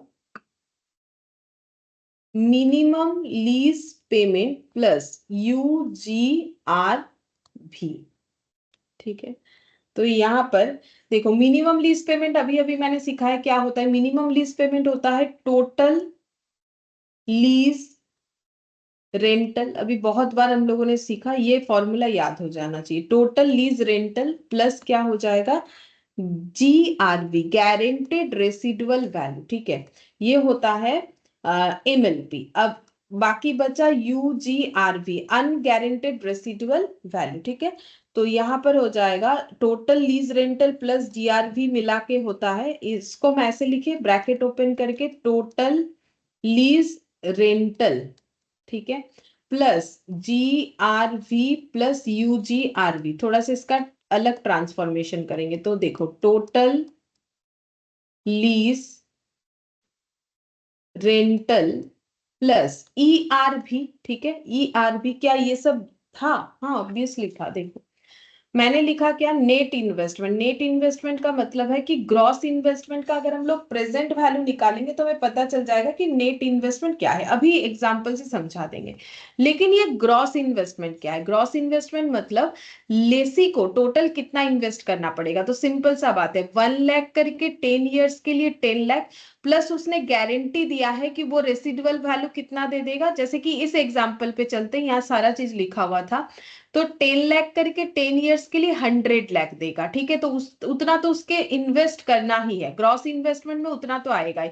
अब वो हो गया मेरा टोटल लीज रेंटल। अब उसमें अगर हम गारंटेड रेसिडुअल वैल्यू यानी कि 12,000 भी लगा देते हैं तो वो आ जाएगा मेरा मिनिमम लीज रेंटल, ठीक है। तो एमएलपी का मतलब टोटल लीज रेंटल, जैसे कि एग्जांपल के तौर पे देखो यहाँ पर हम जस्ट समझाने के लिए कर रहे हैं, वो ऊपर का जो एग्जांपल था 10 लाख पर एनम करके 10 ईयर, और गारंटेड रेसिडुअल वैल्यू, उस एग्जांपल में 18,000 लिया था मैंने, ठीक है, 18,000, और अनगारंटेड रेसिडुअल वैल्यू 2,000, क्योंकि टोटल 20,000 था। अब ये जो total lease rental 10 lakh into 10 करने से जितना आया, ठीक है, ये हो गया मेरा 100 लाख का टोटल लीज रेंटल, ठीक है। और जीआरवी कितना है 18,000, यूजीआरवी कितना है 2,000, और जीआरवी गारंटेड रेसिडुअल वैल्यू और अनगारंटेड रेसिडुअल वैल्यू को मिला के ही होता है एक्सपेक्टेड रेसिडुअल वैल्यू, जिसको देख के ही तो लेसर ने डिमांड किया था लेसी को कि बेच के तो आपको 20,000 मिलेगा, तो अभी आप दे दीजिए। तो इन्होंने बोला ठीक है, हम गारंटी देते हैं कि 12,000 देंगे, ठीक है। और जिसका गारंटी जितने अमाउंट का नहीं लिया वो हो जाता है अनगारंटेड रेसिडुअल वैल्यू, ठीक है। तो यहाँ पर टोटल लीज रेंटल कितना आ गया 100 लाख, और ईआरवी कितना आ गया 20,000। तो बेसिकली जो लेसी है उसका टोटल इन्वेस्टमेंट इस एसेट के पीछे कितना हो गया 10,20,000, ठीक है, 10,20,000 हो गया। अब इस 10,20,000 का अगर हम लोग प्रेजेंट वैल्यू निकालते हैं तो वो हो जाएगा net investment value of the asset, ठीक है, इस तरीके से कैलकुलेट। तो नीचे का हम हटा देते, तुम लोग चाहो तो पेंसिल से लिख लेना, ठीक है, हम यहाँ पर हटा दे रहे हैं, वो एग्जाम्पल के अकॉर्डिंग लिख सकते हो, ठीक है। तो ये हो गया हम लोग का ग्रॉस इन्वेस्टमेंट। अब इसी ग्रॉस इन्वेस्टमेंट का अगर हम लोग प्रेजेंट वैल्यू निकालेंगे तो वो हम लोग का हो जाएगा नेट इन्वेस्टमेंट। जैसे कि देखो ये ग्रॉस इन्वेस्टमेंट है, ऐसे 10,20,000 मैंने एग्जाम्पल जो दिया उसके हिसाब से आया, तो हमें कितना देना पड़ेगा, ये देखो हर साल 10 लाख करके, 1 लाख करके होगा, शायद 1 लाख होने से ना मुझे लगता है ये 10 लाख होगा, अदरवाइज 1 करोड़ हो जाएगा। वो 1 लाख 10 लाख में जितना भी आ रहा है, जैसे देखो मैंने यहाँ 10 लाख लिखा है ना, तो फिर 1 लाख करके ही होना चाहिए, 1 लाख, 1 लाख करके 10 ईयर्स तक, ठीक है, 1 लाख करके 10 ईयर्स तक। हम थोड़ा सा इसको बड़ा करके ही दिखा देते हैं, 1 लाख करके 10 ईयर्स, तो 1, 2, 3, 4, 5, 6, 7, 8, 9, 10, ठीक है। ये देखो अब जितना दिया हुआ रहेगा उतना ले लेंगे, ठीक है, अब 1 लाख हो या 10 लाख हो, ये देखो 1 लाख, 2, 3, 4, 5, 6, 7, 8, 9, 10, ठीक है, 1 लाख करके 10 ईयर्स का। और एंड में क्या आ जाएगा, दो रेसिडुअल, एक गारंटेड वाला 12,000 GRV, और एक हो जाएगा अनगारंटेड वाला यानी कि 8,000 अनगारंटेड रेसिडुअल वैल्यू। एक उसने प्रॉमिस किया है, ठीक है, कि 12,000, और एक जो है गारंटी नहीं लिया है बट रिकवर होगा तो देना पड़ेगा, ठीक है। अब ये देखो यहाँ पर ये सबका मुझे क्या निकालना है प्रेजेंट वैल्यू। अगर हम ये सारी चीजों का प्रेजेंट वैल्यू निकाल लेंगे, ठीक है, ये जितने भी वैल्यूज है, ठीक है, ये सबका अगर हम क्या निकाल लेते हैं प्रेजेंट वैल्यू, तो ये मेरा आ जाएगा net net investment, present value of gross investment. क्योंकि ग्रॉस इन्वेस्टमेंट मेरा कितना आया था, ग्रॉस इन्वेस्टमेंट आ जाएगा मेरा इस तरीके से, मिनिमम लीज पेमेंट कितना है 1 लाख करके 10 ईयर्स का, यानी 10 lakh plus guaranteed residual value 12,000 plus unguaranteed 8,000, यानी 10,20,000। तो 10,20,000 जो मेरा इन्वेस्टमेंट होगा वो टोटल है, वो 10 साल में होगा, लेकिन उसका आज का जो वैल्यू है वो अगर निकाल लेते हैं तो उसे हम लोग बोलेंगे नेट इन्वेस्टमेंट, ठीक है, ये टर्म हुआ। अब नेक्स्ट टर्म पढ़ते हैं 14th number,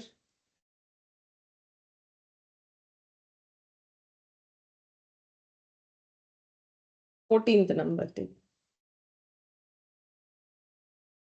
unearned finance lease.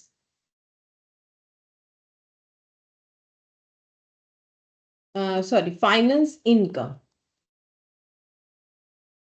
ये कैसे निकलता है?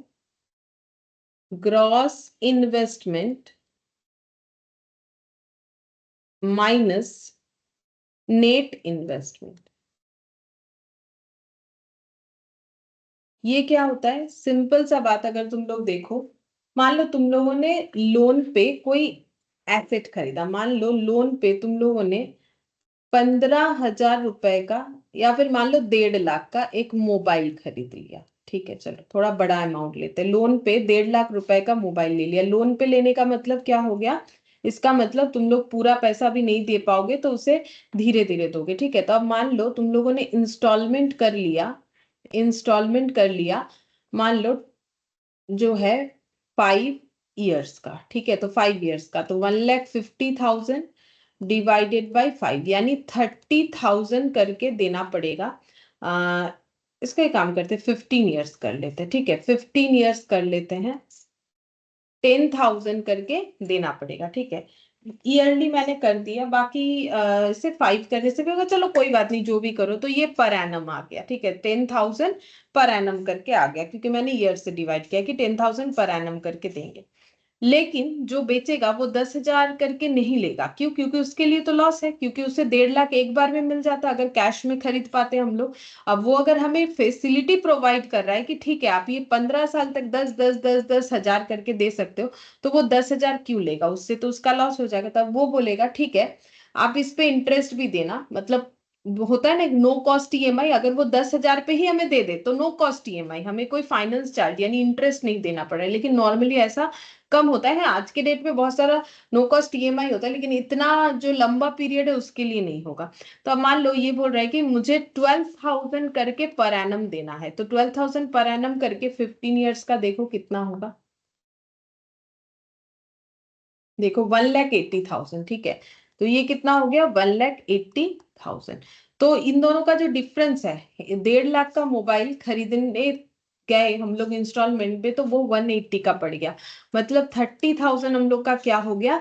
इंटरेस्ट का अमाउंट हो गया। ठीक है, इसको हम लोग बोलेंगे इंटरेस्ट का अमाउंट। एक्चुअली ये जो 12,000 करके 15 इयर्स तक देना है ना, 1, 2, 3, 4, 5, 6, 7, 8, 9, 10, 11, 12 करके जो 15 इयर्स तक का 12,000 करके देना है, तो वो 2,000 करके उसमें एडिशनल ले लिया है। मतलब बेसिकली इन्होंने वो एक्चुअली इंटरेस्ट वगैरह, बैंक का भी केस देख लो, बैंक हमें जब देता है, हम लोग एफडी वगैरह करते हैं या फिर लोन लेते हैं तो हमसे लेता है, तो वो इसीलिए है क्योंकि because of time value of money, क्योंकि समय के साथ साथ अभी आज 12,000 लिया एक साल, 2 साल बाद भी 12,000 ही लेगा, 3 साल बाद भी 12,000 लेगा, तो क्या महंगाई नहीं बढ़ रहा है? उसको कैसे चलेगा? ठीक है, मतलब सॉरी 10,000 ही लेते जाएगा तो उसको कैसे चलेगा? उसको प्रॉब्लम होगा। ठीक है, तो उसने क्या किया, उसने उस पे इंटरेस्ट ऐड कर दिया ताकि वो बैलेंस हो जाए। ठीक है, तो उसी तरीके से यहाँ पर भी वही हो रहा है।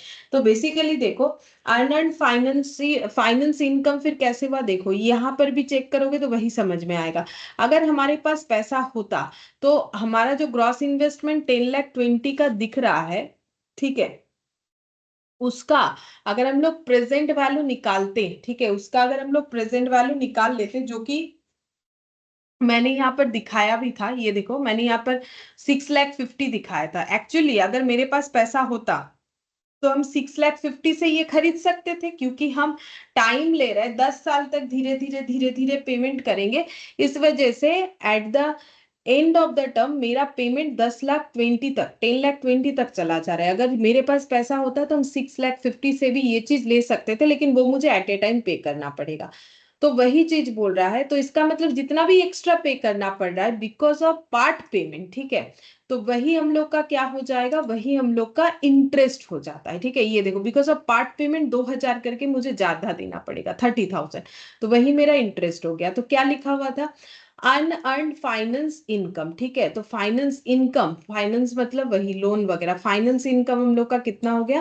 बोल रहा है ग्रॉस इन्वेस्टमेंट हम लोग का जो भी आ रहा है उससे अगर हम लोग नेट इन्वेस्टमेंट को लेस कर देंगे, मतलब अगर हम लोग सभी का प्रेजेंट वैल्यू निकाल ले कि आज के डेट पे अगर ले लेते तो कितना देना पड़ता, तो वो हो जाएगा हम लोग का अनअर्न्ड फाइनेंस इनकम। अच्छा, अब 15th नंबर टर्म देखो, 15th नंबर में क्या है? 15th नंबर में है implicit rate. implicit rate, that is discounting rate.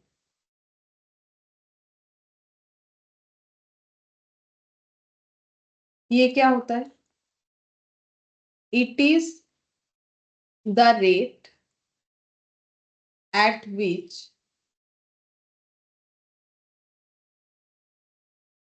present value of, नीचे लिखो, present value of minimum lease payment plus unguaranteed residual value equal to fair value of asset.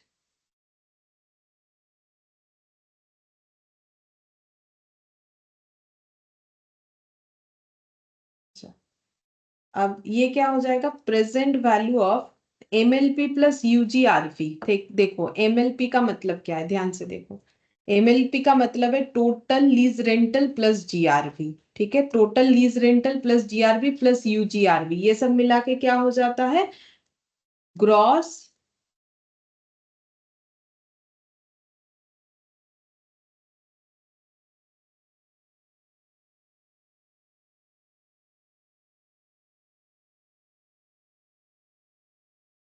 Fair value of asset. ठीक है, तो present value of gross investment equal to fair value of asset लिखो। और present value of gross investment का मतलब क्या होता है?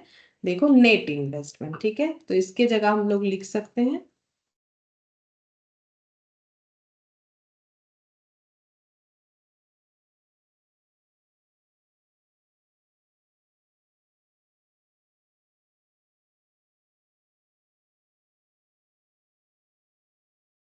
ठीक है, तो इम्प्लिसिट रेट का मतलब इट इज द रेट, ये वो डिस्काउंट रेट है जिसपे हम लोग प्रेजेंट वैल्यू निकालते हैं। किसका? एमएलपी प्लस यूजीआरपी का। और एमएलपी प्लस यूजीआरपी मिला के होता है ग्रॉस इन्वेस्टमेंट, और प्रेजेंट वैल्यू जब हम लोग ग्रॉस इन्वेस्टमेंट का निकालते हैं तो वो नेट इन्वेस्टमेंट होता है।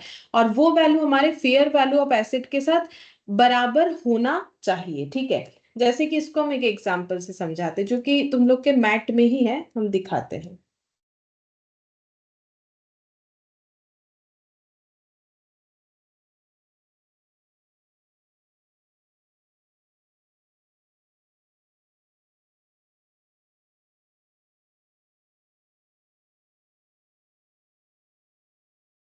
लीज रेंटल मान लो एट द एंड ऑफ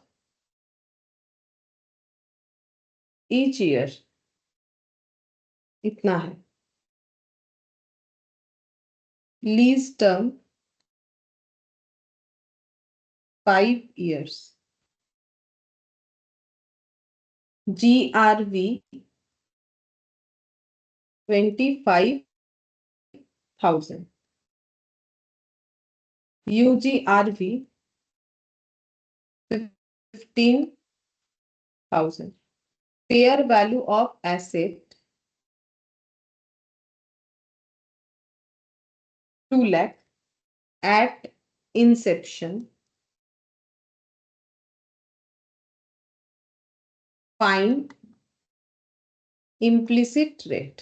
ठीक है, ये क्वेश्चन थोड़ा रेयर होता है क्योंकि नॉर्मली हमें क्वेश्चन में रेट दे देता है, उसको यूज करके हमें करना पड़ता है। फिर भी अगर आ जाए तो ठीक है कि इम्प्लिसिट निकाल के बताओ, कैसे निकालोगे? अगर हमारे पास ये सारे डेटा अवेलेबल है तो। ठीक है, ये सब डेटा अवेलेबल है तो अब ये मैट में ही है क्वेश्चन, हम दिखाते हैं। ये देखो,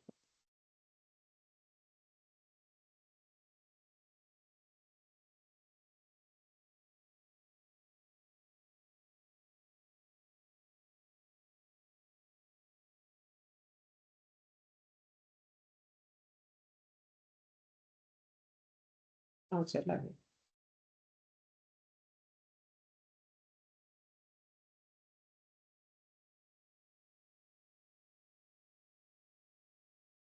ये देखो, ठीक है, ये एग्जाम्पल 1 एनुअल लीज रेंटल दे दिया है कि इतना करके देना पड़ेगा, 5 साल तक देना पड़ेगा। गारंटेड रेसिडुअल वैल्यू दे दिया है 25,000, unguaranteed residual value 15,000। Fair value beginning में है इस एसेट का 2 लाख।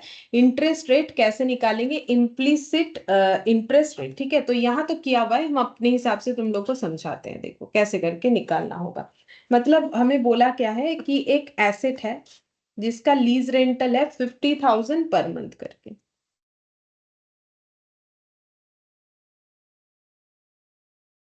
50,000। के मतलब 1,000 होता है, ठीक है, के मतलब 1,000 होता है। अब लीज रेंटल हो गया 50,000 eight the end of each year, lease term है 5 इयर्स, तो मैंने उसी हिसाब से 5 इयर्स किया है, देखो 1 2 3 4 5, ठीक है। जीआरवी, तो जीआरवी एंड में आता है, जीआरवी हो गया 25,000, ठीक है, मैंने ये 1,000 में ही लिख दिया। और जो हम लोग का यूजीआरवी है वो होता है, वो दिया हुआ है 15,000, ठीक है, हमें फेयर वैल्यू ऑफ एसेट दे दिया है। अब हमें क्या करना है, ये फेयर वैल्यू का मतलब आज के डेट पे एसेट का वैल्यू, ठीक है, आज के डेट पे एसेट का वैल्यू इस जगह पे, इसको अगर y0 करते हो तो y0 पे एसेट का वैल्यू, ये समझने के लिए y1 y2 y3 y4 y5 कर सकते हो, ठीक है, y0 पे एसेट का वैल्यू। अब इस एसेट को एक लंबा टर्म के साथ अगर हम लोग पेमेंट करके अपना करना चाह रहे हैं, मतलब इस एसेट को अगर हम लोग लेना चाह रहे हैं, तो हमें इस तरीके से जाना पड़ेगा, हम लोग के पास उतना पैसा नहीं है, हम लोग 50 50 50 ऐसे करके जीआरवी यूजीआरवी सब मिला के ये देना चाहते हैं, ठीक है। तो हमें ये सब का क्या निकालना पड़ेगा, प्रेजेंट वैल्यू, तभी कंपेरेबल होगा, ठीक है, प्रेजेंट वैल्यू निकालना पड़ेगा।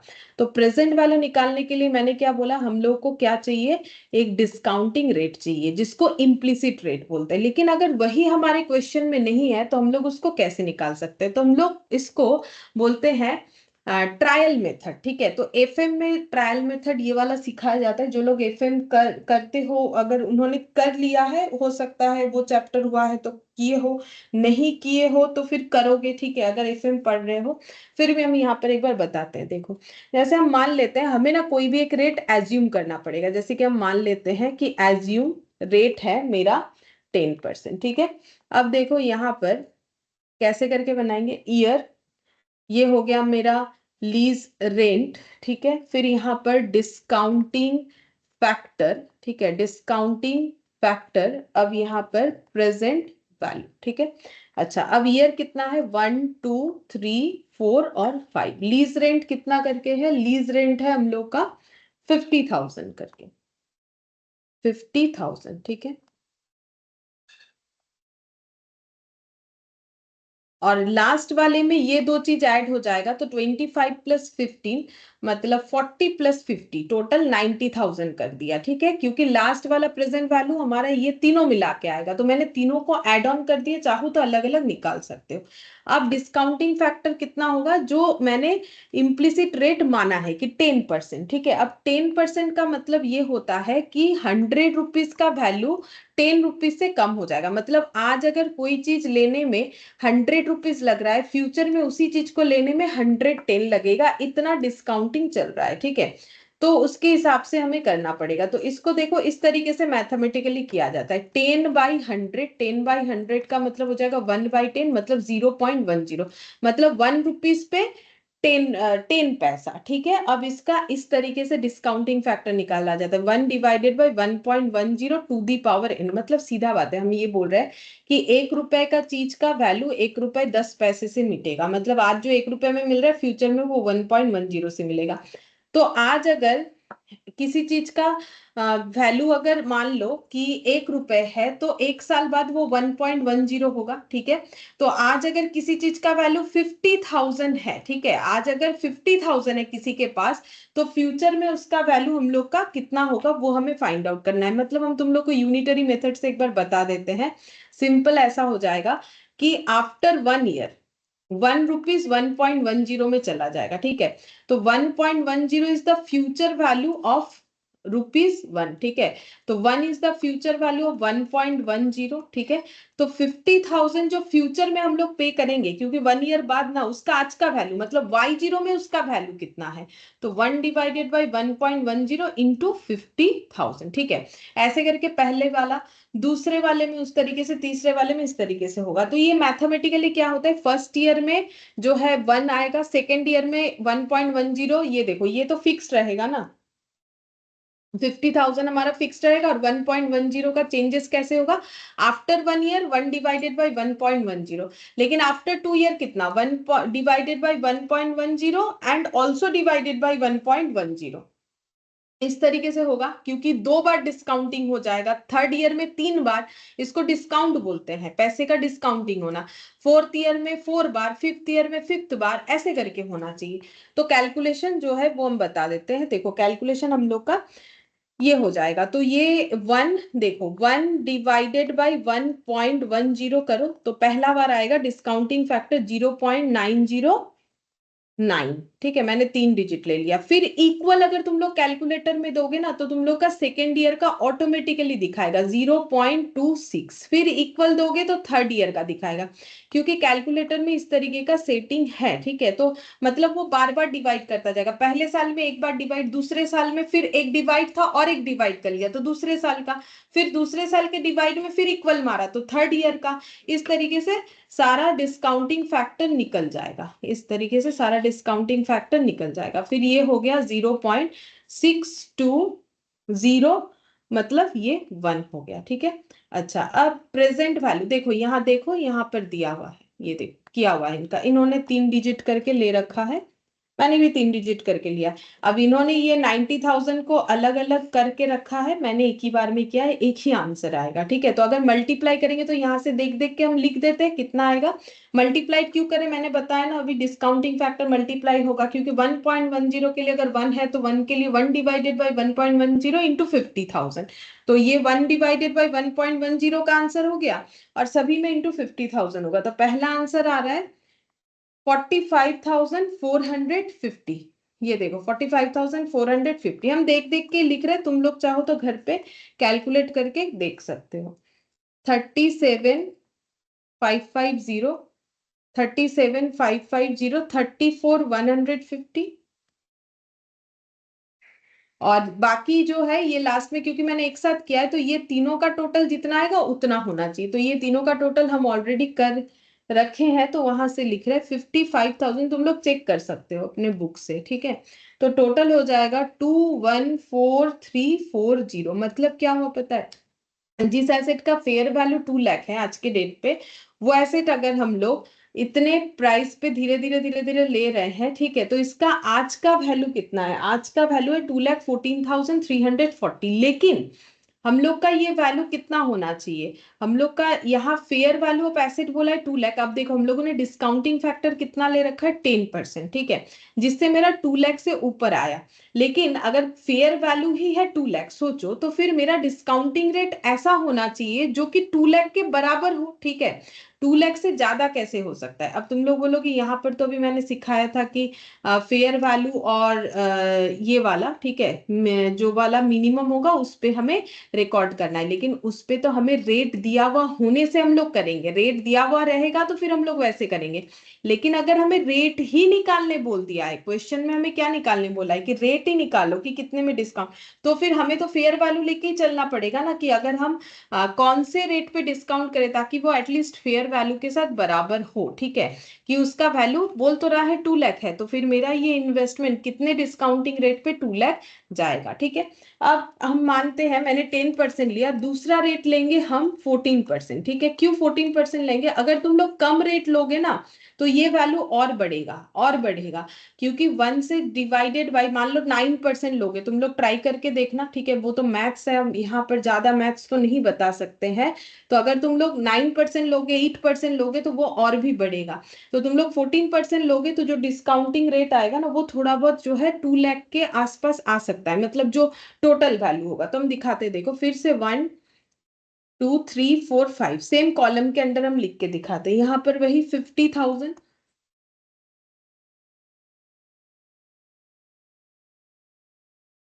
और यहाँ पर 90,000। ठीक है, अब डिस्काउंटिंग फैक्टर, क्योंकि हम 14% लिए हैं तो देखो यहाँ पर भी शायद वैसा ही लिया हुआ होगा। हाँ, तो ये देखो दिया हुआ है 14% का डिस्काउंटिंग कैसे निकालोगे, जैसे मैंने बोला 1/1.14। कैसे आया, 14 बाई, ये देखो पहला आ जाएगा 0 पॉइंट, ये देखो 0.877। कैसे आता है, सिंपल तरीका, 14 डिवाइडेड बाई 100 करोगे प्लस 1 करोगे, मतलब 1 रुपीज आफ्टर 1 ईयर उसका वैल्यूएशन 1.14 हो जाएगा। अब 1/1.14, ये आफ्टर 1 ईयर। ठीक है, सेकेंड ईयर में ये हो जाएगा 0.76 9, ठीक है। हम लिख देते हैं देख देख के ही, तुम लोग के मैथ से ही। तुम लोग इसको करके जरूर देखना, ठीक है। कैलकुलेशन की कैलकुलेशन कैसे होता है, मैथमेटिकल कैलकुलेशन। अब मल्टीप्लाई करेंगे तो हमें मिलेगा प्रेजेंट वैल्यू। मल्टीप्लाई का लॉजिक भी बता दिया, ठीक है, कि 1 रुपए का जो वैल्यू है वो इतने इतने से डिस्काउंट हो रहा है, तो फिर 50,000 का कितना होगा, इंटू 50 लास्ट वाला इंटू 90। तो पहला 43,850 हम देख के लिख रहे हैं, तुम लोग कैलकुलेट कर लेना, ठीक है। 43,850, 38,450, 33,750 और 29,600 और 46,710 आएगा, ठीक है। वो तीनों मैंने एक साथ कर दिया है। 1,92,360। अब ये 2 लाख से कम आ गया, तो एक हमारे एजम्पशन में 2 लाख से ज्यादा आया, दूसरे में हमारे 2 लाख से कम आ गया। तो स्टैटिस्टिक्स में एक कैलकुलेशन होता है जिसको बोलते हैं इंटरपोलेशन, ठीक है। घबराओ मत, ये रेट देगा क्वेश्चन में, लेकिन बाई चांस, क्योंकि हमारे एग्जाम्पल में है मैट में, तो बाई चांस अगर नहीं दिया तो कैसे निकालोगे उसका हम लॉजिक बता रहे हैं। तो अब देखो मुझे क्या लेना है, 2 लाख। तो 2 लाख मुझे लेना है, तो मेरा इंटरेस्ट रेट क्या होना चाहिए, 10 और 14 के बीच में। क्योंकि 10 ले रहे हैं तो मोर देन 2 लाख हो रहा है, तो फिर 14 ले रहे हैं तो 2 लाख से कम हो रहा है। तो 10-14 के बीच का ऐसा कोई वैल्यू होगा जिससे मेरा एटलीस्ट 2 लाख के आसपास आएगा, ठीक है, इतना ज्यादा डिफर नहीं करेगा। तो इसको हम लोग बोलते हैं इंटरपोलेशन, ठीक है। इंटरपोलेशन होता है, एक इंट्रापोलेशन होता है। तो इंटरपोलेशन जो है यहाँ पर एप्लीकेबल होगा, ठीक है। थोड़ा ऊपर ऊपर जान रखो, ठीक है। स्टैटिस्टिक्स का कैलकुलेशन है, थोड़ा थोड़ा हम बता देते हैं इंटरपोलेशन कैसे करके कैलकुलेट होता है। तो इंटरपोलेशन मतलब 10-14 के बीच का हो गया, ठीक है। तो इंटरपोलेशन तो कैसे निकालेंगे, 10% प्लस होगा हमारा रेट, कैसे होगा, 10% प्लस। तो हम लोगों ने प्लस में 14 लिया था जो ज्यादा हो गया, तो फॉर्मूला बोल रहा है 10% प्लस, ऐसे होगा 14% -10%, मतलब 4% का जो डिफरेंसेस आ रहा है उसके अगेंस्ट में अमाउंट का डिफरेंस कितना आ रहा है 14% होने से। ये देखो यहाँ पर 1,92,360 और ये आ जाएगा हम लोग का 214,340, ठीक है। इनटू यहाँ पर फिर से ये वाला 2,14,340 -2 लाख। तो फॉर्मूला कैसे बना हम बताते हैं। देखो हमारा आंसर आना चाहिए 10% प्लस, जिसमें मैंने 14 लिया तो मेरा ज्यादा ही कम आ गया। तो 14 -10%, ठीक है। ये डिवाइडेड बाय, देखो जितना परसेंटेज का डिफरेंस है डिवाइडेड बाय वैल्यू का डिफरेंस, ठीक है। तो ये जो वैल्यू का डिफरेंस आ रहा है, एक में 2,14,340, एक में आ रहा है 1,92,360, इन दोनों का डिफरेंस जो है वो कितने परसेंटेज का डिफरेंस बताता है, 4%, 10 से 14, ठीक है। तो ये जो डिफरेंस है ये 4% का डिफरेंस बताता है। ये देखो 2,14,340 -192,360, तो ये आ गया देखो 21,980। हम बताते हैं जितना समझ में आए, ठीक है, क्योंकि ये आने का चांसेस काफी रेयर है इस तरीके से, फिर भी क्योंकि अब ये तो स्टैट है ना। अब अकाउंट्स में स्टैट कितना बता सकते हैं, ये पूरा एक चैप्टर ही होता है इंटरपोलेशन। और बीकॉम में पहले तो था सीयू के अंडर, अगर तुम लोगों ने किया है चैप्टर, स्किप नहीं किया है तो शायद नाम सुना होगा, ठीक है। इंटरपोलेशन, एक्सट्रापोलेशन, ये सब होता है। न्यूटन्स फॉरवर्ड बैकवर्ड, ये सब होता है। तो जो भी हो, तो ये देखो 21,980 का डिफरेंस फॉर 4% आ रहा है, मतलब 21,980 का डिफरेंस आ रहा है फॉर 4%। तो 1 का डिफरेंस कितने परसेंट के लिए आएगा, क्योंकि मुझे आंसर तो इन परसेंटेज में ही चाहिए ना। ये हो गया।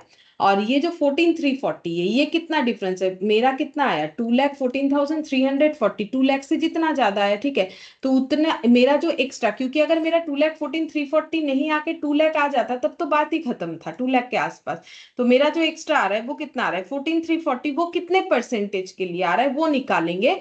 और उसमें अगर हम ऐड कर देते हैं 10% तो मुझे पता चल जाएगा कि कितना होना चाहिए। तो इंटरपोलेशन मेथड इस तरीके से काम करेगा। देखो मैंने थोड़ा बहुत समझाने का तो कोशिश किया कि कैसे इंटरपोलेशन वर्क करता है। अब यहाँ पर देखो इंटू 4% डिवाइडेड बाई 21,980, तो ये पॉइंट में आ रहा है, ठीक है। तो क्योंकि ये 10% है, ठीक है, तो इसको भी हम परसेंटेज में ट्रांसफर कर देंगे, इंटू 100% कर देते हैं। तो ये आ जाएगा तो ये 100% नहीं कैलकुलेट हुआ, ठीक है कोई बात नहीं, हम पहले इसको ले लेते हैं। 14,340 डिवाइडेड बाई 21,980 इंटू 4 कर लेते हैं, ठीक है। 2.6 इसको हम परसेंटेज में लिख देंगे, इंटू 4 किया, परसेंटेज नहीं निकाला, तो ये पूरा कैलकुलेशन 2.6% मतलब 12.6%। तो एक्चुअली अगर हम लोग 12.6% लेंगे तो हम लोग का 2 लाख का आंसर आ जाएगा। हाँ, भले ही एग्जैक्टली 2 लाख ना आए, बट 1,99,000 समथिंग आ सकता है। अब वो इन्होंने भी नहीं करके दिखाया, तो तुम लोग चाहो तो घर पे ट्राई करके देख सकते हो, ऐसा पूरा बना के 50,000 करके कि 12.6 में कितना आएगा, आएगा 2 लाख के आसपास आ जाएगा। तो बाई चांस अगर हमें रेट निकालने के लिए बता दे क्वेश्चन, तो हमें इस तरीके से रेट निकालना पड़ेगा। पहले हमें एक एजम्पशन लेना पड़ेगा, फिर हम लोग को इंटरपोलेशन हो इस तरीके से एजम्पशन लेना पड़ेगा। इंटरपोलेशन तब होगा जब हम लोग 10 और दूसरा वाला रेंज हम लोगों ने 14 रखा है, ठीक है। तो फिर ठीक है, थोड़ा बहुत याद रखो, बाकी ये आने का चांसेस काफी कम होता है। इस तरीके से कैलकुलेशंस नहीं देता है, हमें डिस्काउंटिंग फैक्टर दे देता है जो भी कैलकुलेशंस रहता है। अच्छा, अब एग्जाम्पल 2 देखो, यहाँ पर हमें ये पढ़ना है यूजिंग द अबव रेट, ठीक है। मतलब ये जो 12.6% आया, ठीक है, मतलब 12.6%, find value of asset, find value of asset. हमें एसेट का वैल्यू ढूंढना है, मतलब किस वैल्यू पे एसेट को रिकॉर्ड करें। तो हम लेसी किस वैल्यू पे रिकॉर्ड करेगा, एसेट अकाउंट डेबिट करेगा, ठीक है। अभी तो मैंने तुम लोग को एंट्री सिखाया था, देखो एसेट अकाउंट डेबिट एंट्री जो है हम लोग का इधर वाले पेज में है, ये देखो asset account debit,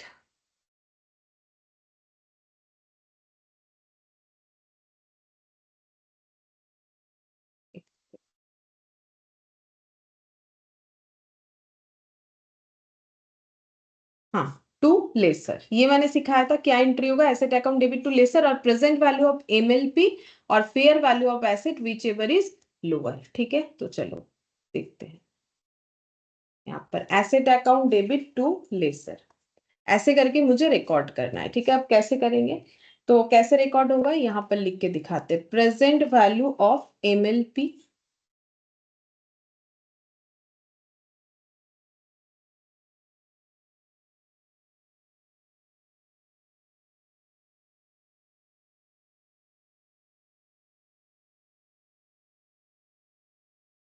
present value of MLP और fair value of asset whichever is lower, ठीक है, विच एवर इज लोअर। तो फेयर वैल्यू तो हमें पता है, देखो यही एग्जांपल से कर रहे हैं जो तुम लोग के मैट वाला ही एग्जांपल है। फेयर वैल्यू कितना है, 2 लाख, हमें निकालना पड़ेगा प्रेजेंट वैल्यू ऑफ एमएलपी, ये हमें पता है, ये है 2 लाख, ठीक है, ये गिवन है। अब एमएलपी का प्रेजेंट वैल्यू निकालेंगे, वो कैसे निकालेंगे, इस डिस्काउंटिंग फैक्टर को यूज करके। तो यहाँ पर लिखते हैं ईयर 1 2 3 4 5, यहाँ पर क्या लिखना पड़ेगा, 50,000 करके जो हम लोग लीज रेंटल दे रहे हैं, 50,000, 50,000। यहाँ हमें क्या लिखना पड़ेगा, प्रेजेंट वैल्यू निकालना पड़ेगा एमएलपी, एमएलपी का मतलब क्या होता है, मिनिमम लीज पेमेंट। और मिनिमम लीज पेमेंट का मतलब क्या था, मिनिमम लीज पेमेंट का मतलब था total lease rental plus GRB plus UGRB, ये याद रखना है। मतलब टोटल मुझे कितना इन्वेस्ट करना, 50,000 करके तो मुझे देना ही है 5 साल तक। और लास्ट ईयर में जीआरबी और यूजीआरबी जो मिनिमम लीज रेंटल पेमेंट है, ये देखो यहाँ पर क्या निकालना पड़ेगा, यूजीआरबी और जीआरबी दोनों ही चाहिए, ठीक है। तो इस एग्जांपल में यूजीआरबी देखते हैं, क्वेश्चन में दिया हुआ है हमें यूजीआरबी जीआरबी 25 और 15, तो मैंने यहाँ ऐड कर दिया 25 और 15, ठीक है। यहाँ डिस्काउंटिंग फैक्टर लगेगा हम लोग का 12.6% के बेसिस पे, ठीक है। तो 12.6% को कैसे निकालोगे, ये कैलकुलेशन आना चाहिए, रेट दिया हुआ रहेगा बट ये कैलकुलेशन तो डेफिनेटली आना चाहिए।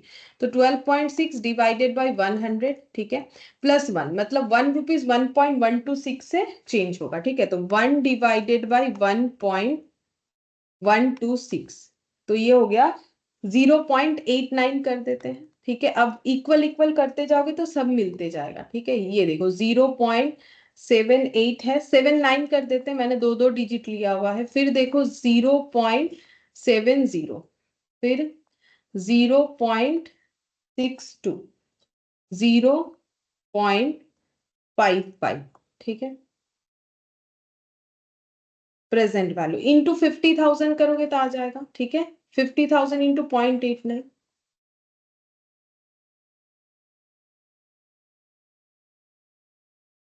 44,500, ठीक है। ये देखो ये भी किया हुआ है, यहाँ किया हुआ है, ऐसा नहीं है कि नहीं किया हुआ है, ये देखो क्या हुआ है, लेकिन हम बता रहे ये देखो यहाँ पर, ये देखो निकाला है 44,500, उसके बाद 39,500, बाकी हम देख के लिख दे, तुम लोग अपना कैलकुलेटर लेके घर पे चेक करना, समझ में आ जाएगा। 35,000 एक तो मैंने बता ही दिया, ठीक है। ये देखो 35 और आगे का भी देख के लिखते हैं, 31,100 और लास्ट वाला तीनों ऐड करके हम एक साथ लिख रहे हैं 41,400, ठीक है। मेरा किया हुआ है, तुम लोग एक बार फिर से चेक करना जरूर।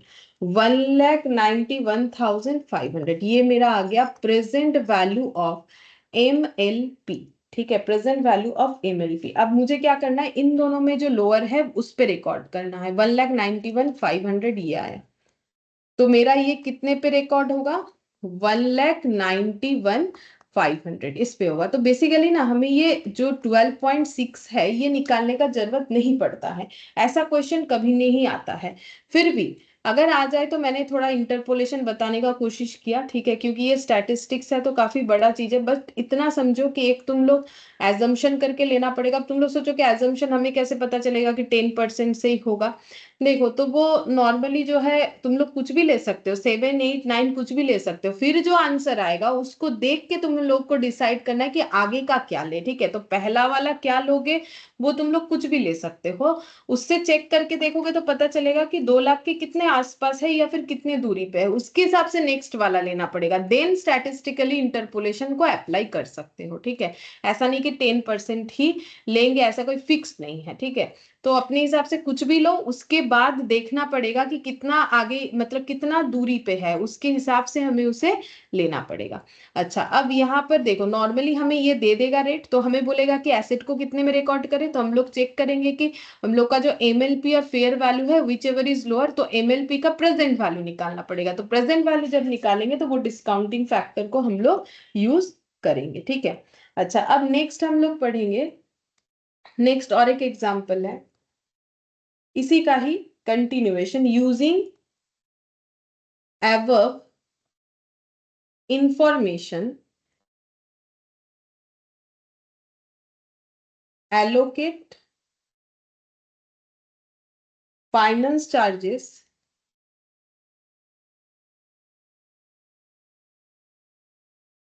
over lease पीरियड, ठीक है। तो फाइनेंस चार्जेस क्या था, फाइनेंस चार्जेस था जो इंटरेस्ट हम लोग पे करेंगे, क्योंकि हम लोग किसी से फैसिलिटी ले रहे हैं, एसेट को पूरे दाम पे भी नहीं ले पा रहे, धीरे धीरे पेमेंट करके ले रहे हैं, तो हमें फाइनेंस चार्ज बियर करना पड़ेगा यानी इंटरेस्ट। तो कैसे इसको हम लोग रिकॉर्ड करेंगे वो बताया जा रहा है, ठीक है। तो अभी इसी क्वेश्चन का हम लोग फाइनेंस चार्ज निकालेंगे। तो ईयर है 1, 2, 3, 4, 5, ये क्वेश्चन मतलब जो क्वेश्चन मैट का है जो मैंने लिखा उस पे देखो, पहले मैंने वही क्वेश्चन को लिखा, उससे मैंने रेट निकाल के दिखाया कैसे होता है, जो कि उतना जरूरी नहीं है। उसके बाद क्वेश्चन नंबर 2 में हम लोगों ने निकाला एसेट को कितने वैल्यू में रिकॉर्ड करेंगे। अब इंटरेस्ट को हम लोग चेक करेंगे कि इंटरेस्ट कितना हो रहा है, पहले तो अमाउंट देखेंगे कितना हो रहा है तब ना उससे रिकॉर्डिंग कर पाएंगे, ठीक है। तो यहाँ पर लिखते हैं MLP मिनिमम लीज पेमेंट कितना है, तो पहले साल 50,000, फिर 50,000, फिर से 50,000, फिर से 50,000, फिर 75,000, ठीक है। ऐसे करके होगा 75, ये इस तरीके से दिख रहा है। अच्छा अब क्योंकि MLP का मैंने फॉर्मूला लिखवाया है कि MLP मतलब क्या होगा, अब हम लोगों ने इंटरेस्ट लिखना है। अब इंटरेस्ट कितना लिखोगे, जितना डिस्काउंटिंग फैक्टर होता है वही इंटरेस्ट है, क्योंकि उसी के हिसाब से इंटरेस्ट जो है मैम होता है। ये 75 नहीं 90,000 होगा शायद। हाँ हाँ 90,000।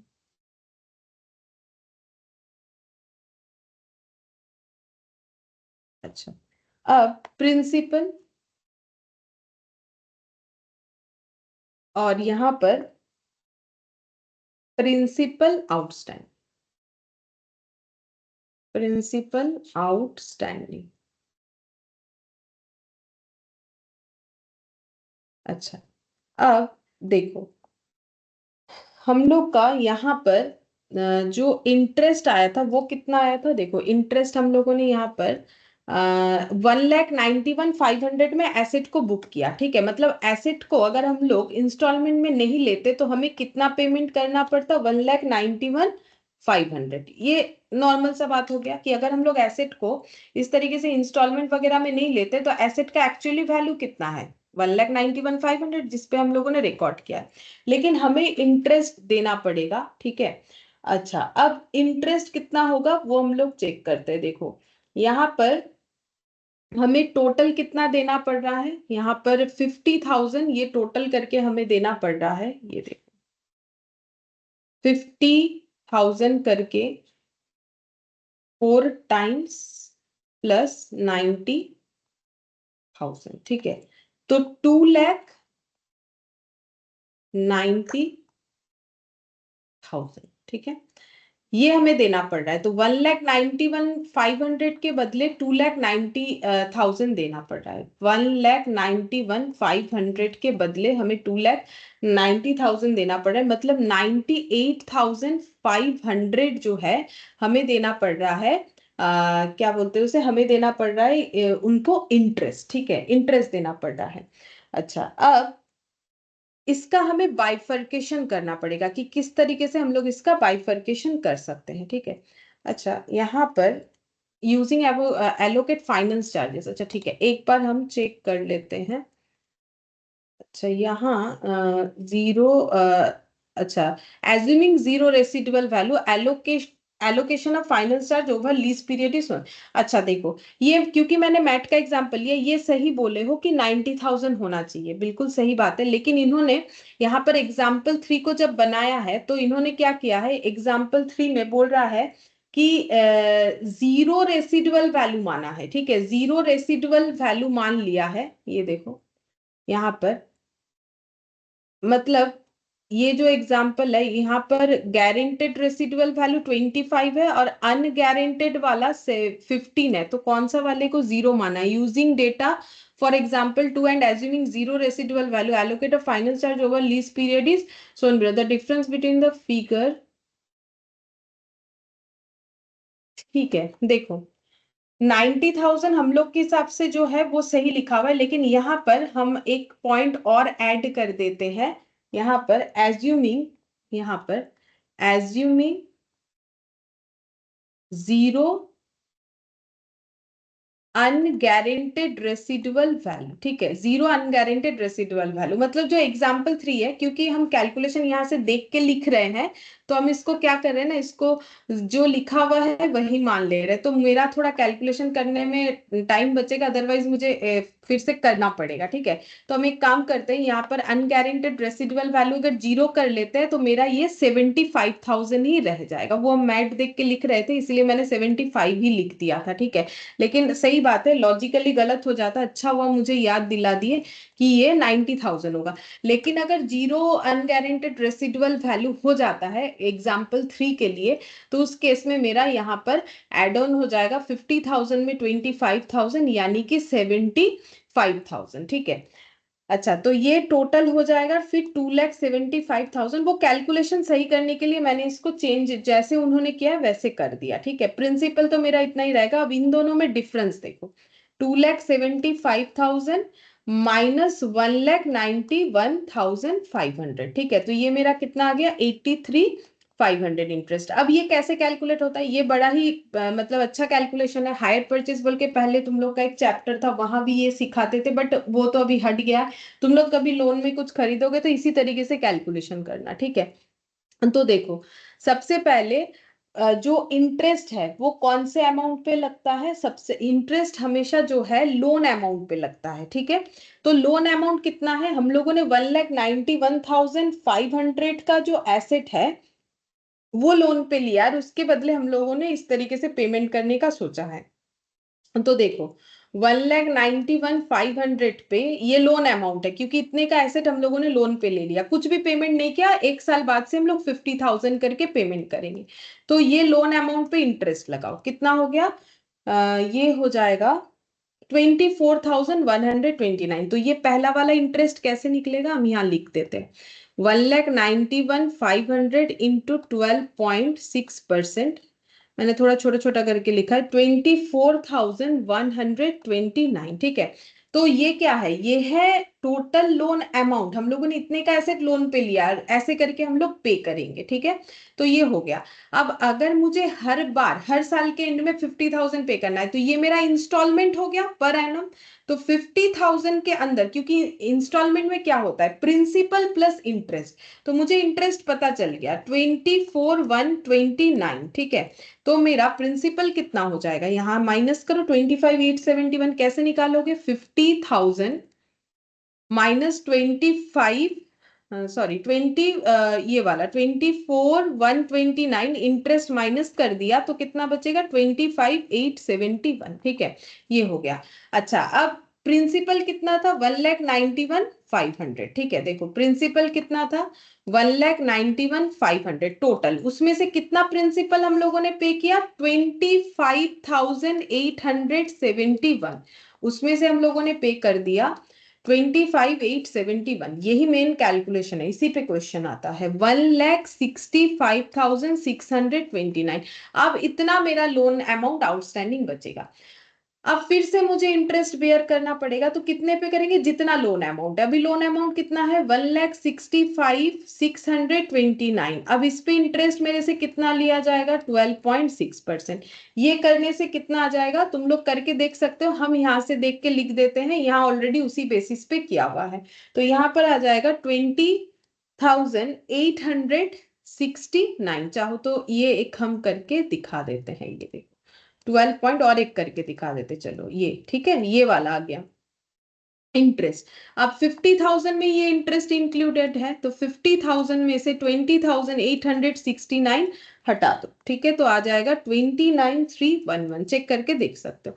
अब मेरा प्रिंसिपल कितना बचा था, 165,629। उसमें से मैंने कितना जो है प्रिंसिपल पे किया, 29,311। ठीक है, तो मेरे पास कितना बचेगा, 136,498। ठीक है, सेम तरीके से ये रिपीट होते जाएगा, 136,480, 498। देखो लिखते हुए मेरे से थोड़ा गलत अगर हो जाए तो तुम लोग ठीक कर लेना, ठीक है, और मुझे भी बता देना। तो ये हो गया। अब इस पे अगर हम लोग मल्टीप्लाई करेंगे तो आ जाएगा 17,199। ये हो गया इंटरेस्ट। अब प्रिंसिपल में से, सॉरी इंस्टॉलमेंट से अगर हम लोग ये हटाएंगे तो मुझे मिलेगा प्रिंसिपल, तो ये आ जाएगा 32,801। ठीक है, अब 136,498 से अगर 32,801 हटाओगे तो बचा हुआ प्रिंसिपल मिलेगा 103,697। अब फिर इस पे इंटरेस्ट, जितना लोन उतना, जितना लोन आउटस्टैंडिंग रहता है उतने पे ही इंटरेस्ट लिया जाता है, 12.6%। 13066, 13066, 50 माइनस 13066, तो ये कितना आ जाएगा, 36,934। अब यहाँ पर 103,697, इसमें से हम लोगों ने कितना प्रिंसिपल पे किया, 36,934। तो कितना बचेगा, 66,763। अब फिर 66,763 पे इंटरेस्ट लगाएंगे 12.6%। ये लास्ट वाला पॉइंट थोड़ा समझने वाला है, बाकी तो ऐसे ही चलते जाएगा। ठीक है, जितना लंबा लीज होगा उसके हिसाब से। तो ये बन गया हम लोग का 8412। ठीक है, एक बार लिखो, लेकिन इसको थोड़ा सा हमें काटना पड़ेगा, हम बताते क्यों।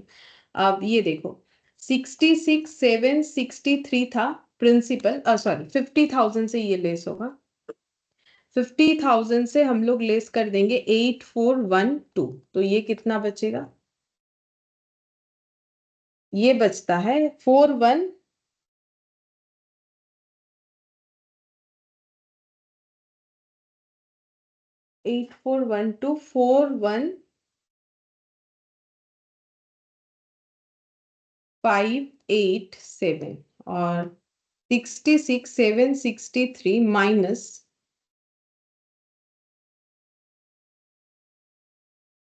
41,587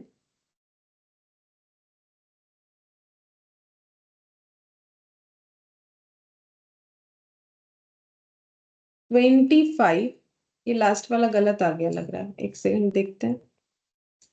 ये ओ ये 75 से लेस होगा, इसी वजह से यहाँ पर मैंने रख रखा था तो मैंने ध्यान ही नहीं दिया, सॉरी।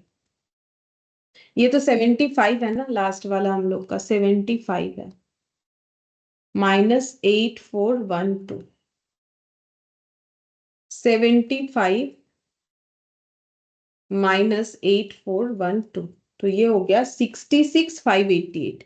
66,588। अब यहाँ पर हो जाएगा 66,763 माइनस 66,588, जो कि लेस करने से आ जाएगा 175। बट ये लॉजिकल कैसे हुआ लास्ट वाला, क्योंकि अगर मेरा 5 इयर्स तक ही इंस्टॉलमेंट था, तो 5 इयर्स तक अगर हम पूरा पेमेंट किए तो मेरा 175 क्यों बाकी दिख रहा है? बिकॉज ऑफ द अप्रोक्सीमेशन, क्योंकि देखो 12.6%, ये भी अप्रोक्सीमेटली ही 2 लाख लाएगा। और यहाँ हम लोग जितना बार कैलकुलेट कर रहे हैं ना कुछ हमारा अप्रोक्सीमेशन आ रहा है 12.6%, क्योंकि अप्रोक्सीमेशन पे अप्रोक्सीमेशन कर रहे हैं, पॉइंट वगैरह इग्नोर कर रहे हैं, राउंड ऑफ कर रहे हैं, इस वजह से 175 का डिफरेंसेस दिख गया। बट ये हमें ऑलवेज जीरो दिखाना है, क्योंकि 5th ईयर एंड हो चुका है, तो हम लोग कैसे बोल सकते हैं कि अभी भी मेरा 175 बाकी है? तो इसको कहाँ एडजस्ट करने के लिए बोला गया है? बोला गया है कि इसको प्रिंसिपल में एडजस्ट करो, मतलब प्रिंसिपल अमाउंट को उतने से बढ़ा दो। तो हम लोग प्रिंसिपल अमाउंट को उतने से बढ़ा देंगे, ठीक है। तो ये वैल्यू प्लस यहाँ पर 66,588, तो ये हो जाएगा 66,763। ये मुझे प्रिंसिपल अमाउंट को इतने से बढ़ा देना है ताकि एडजस्ट कर पाए। अब ये बढ़ेगा तो फिर यहाँ पर भी चेंजेस लाना पड़ेगा।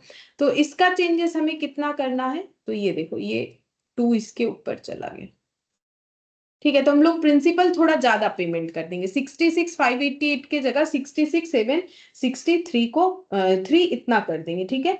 तो यहाँ पर हम लोग का इंटरेस्ट कितना हो जाएगा फिर? 8, क्योंकि देखो इंटरेस्ट और प्रिंसिपल ऐड करके तो मेरा 75 आना चाहिए, मतलब 66,763। इसमें कितना ऐड करने से 75 आएगा? वही तो मेरा टोटल जो है इंस्टॉलमेंट बताएगा, 8237। तो ये वाला वैल्यू मेरा होना चाहिए 8237। तो हम यहाँ से एक्चुअली ये वैल्यू कैसे निकालेंगे 8237? तो सिंपल सा बात है, यहाँ पर 8412 से हम 175 लेस कर देंगे। मतलब ये हमें इंस्टीट्यूट ही रूल्स बता रहा है कि प्रिंसिपल पे ऐड करो जो एक्स्ट्रा अमाउंट इधर दिख रहा है, ठीक है, और इंटरेस्ट से लेस करो। तो दोनों अमाउंट मिला के हम लोग का कितना दिखना चाहिए था? 75। अगर वो दिख जाता तो फिर यहाँ तो जीरो ही दिखता। अब वो अप्रोक्सीमेशन के वजह से ये चेंजेस दिख रहा है, इस वजह से, और कुछ नहीं। तो इस तरीके से कैलकुलेशन होगा। इस कैलकुलेशन को जरूर प्रैक्टिस करना है और समझ के करना है, क्योंकि इस पे हमारा क्वेश्चंस आएगा, फाइनेंस लीज का इसी पे क्वेश्चन होता है। अब बस एंट्री बता देते, वही लास्ट बताएंगे नेक्स्ट क्लास में, ऑपरेटिंग लीज ईयर 1, ठीक है। अब इंटरेस्ट रिकॉर्ड करेंगे। इंटरेस्ट का नाम आज के डेट पे होता है फाइनेंस चार्ज। हम लोग लेकिन लेसी का बुक कर रहे हैं, इस बात का ध्यान रखो। Finance charge account debit to lessor, ठीक है। कितना इंटरेस्ट रिकॉर्ड होगा फर्स्ट ईयर का? ये देखो 24,129, ठीक है। यहाँ पर 24,129 पहले ड्यू एंट्री, कि हम लोगों को इंटरेस्ट देना है, ठीक है। अब फिर उसके बाद नेक्स्ट एंट्री क्या करेंगे? जब पे करेंगे तो लेसर टू बैंक। अब जब पे करेंगे सिर्फ इंटरेस्ट थोड़ी ना पे करेंगे, पूरा का पूरा इंस्टॉलमेंट यानी 50,000 पे करेंगे।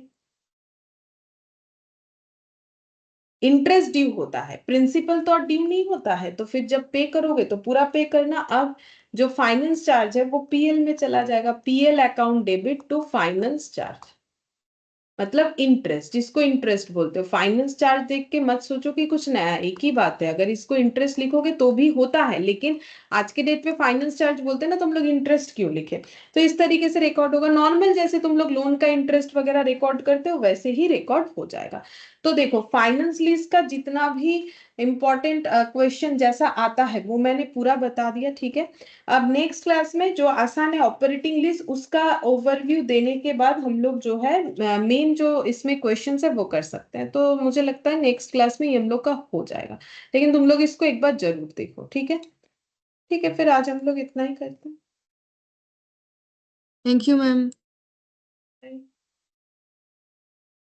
Thank you ma'am. ठीक है, बाय।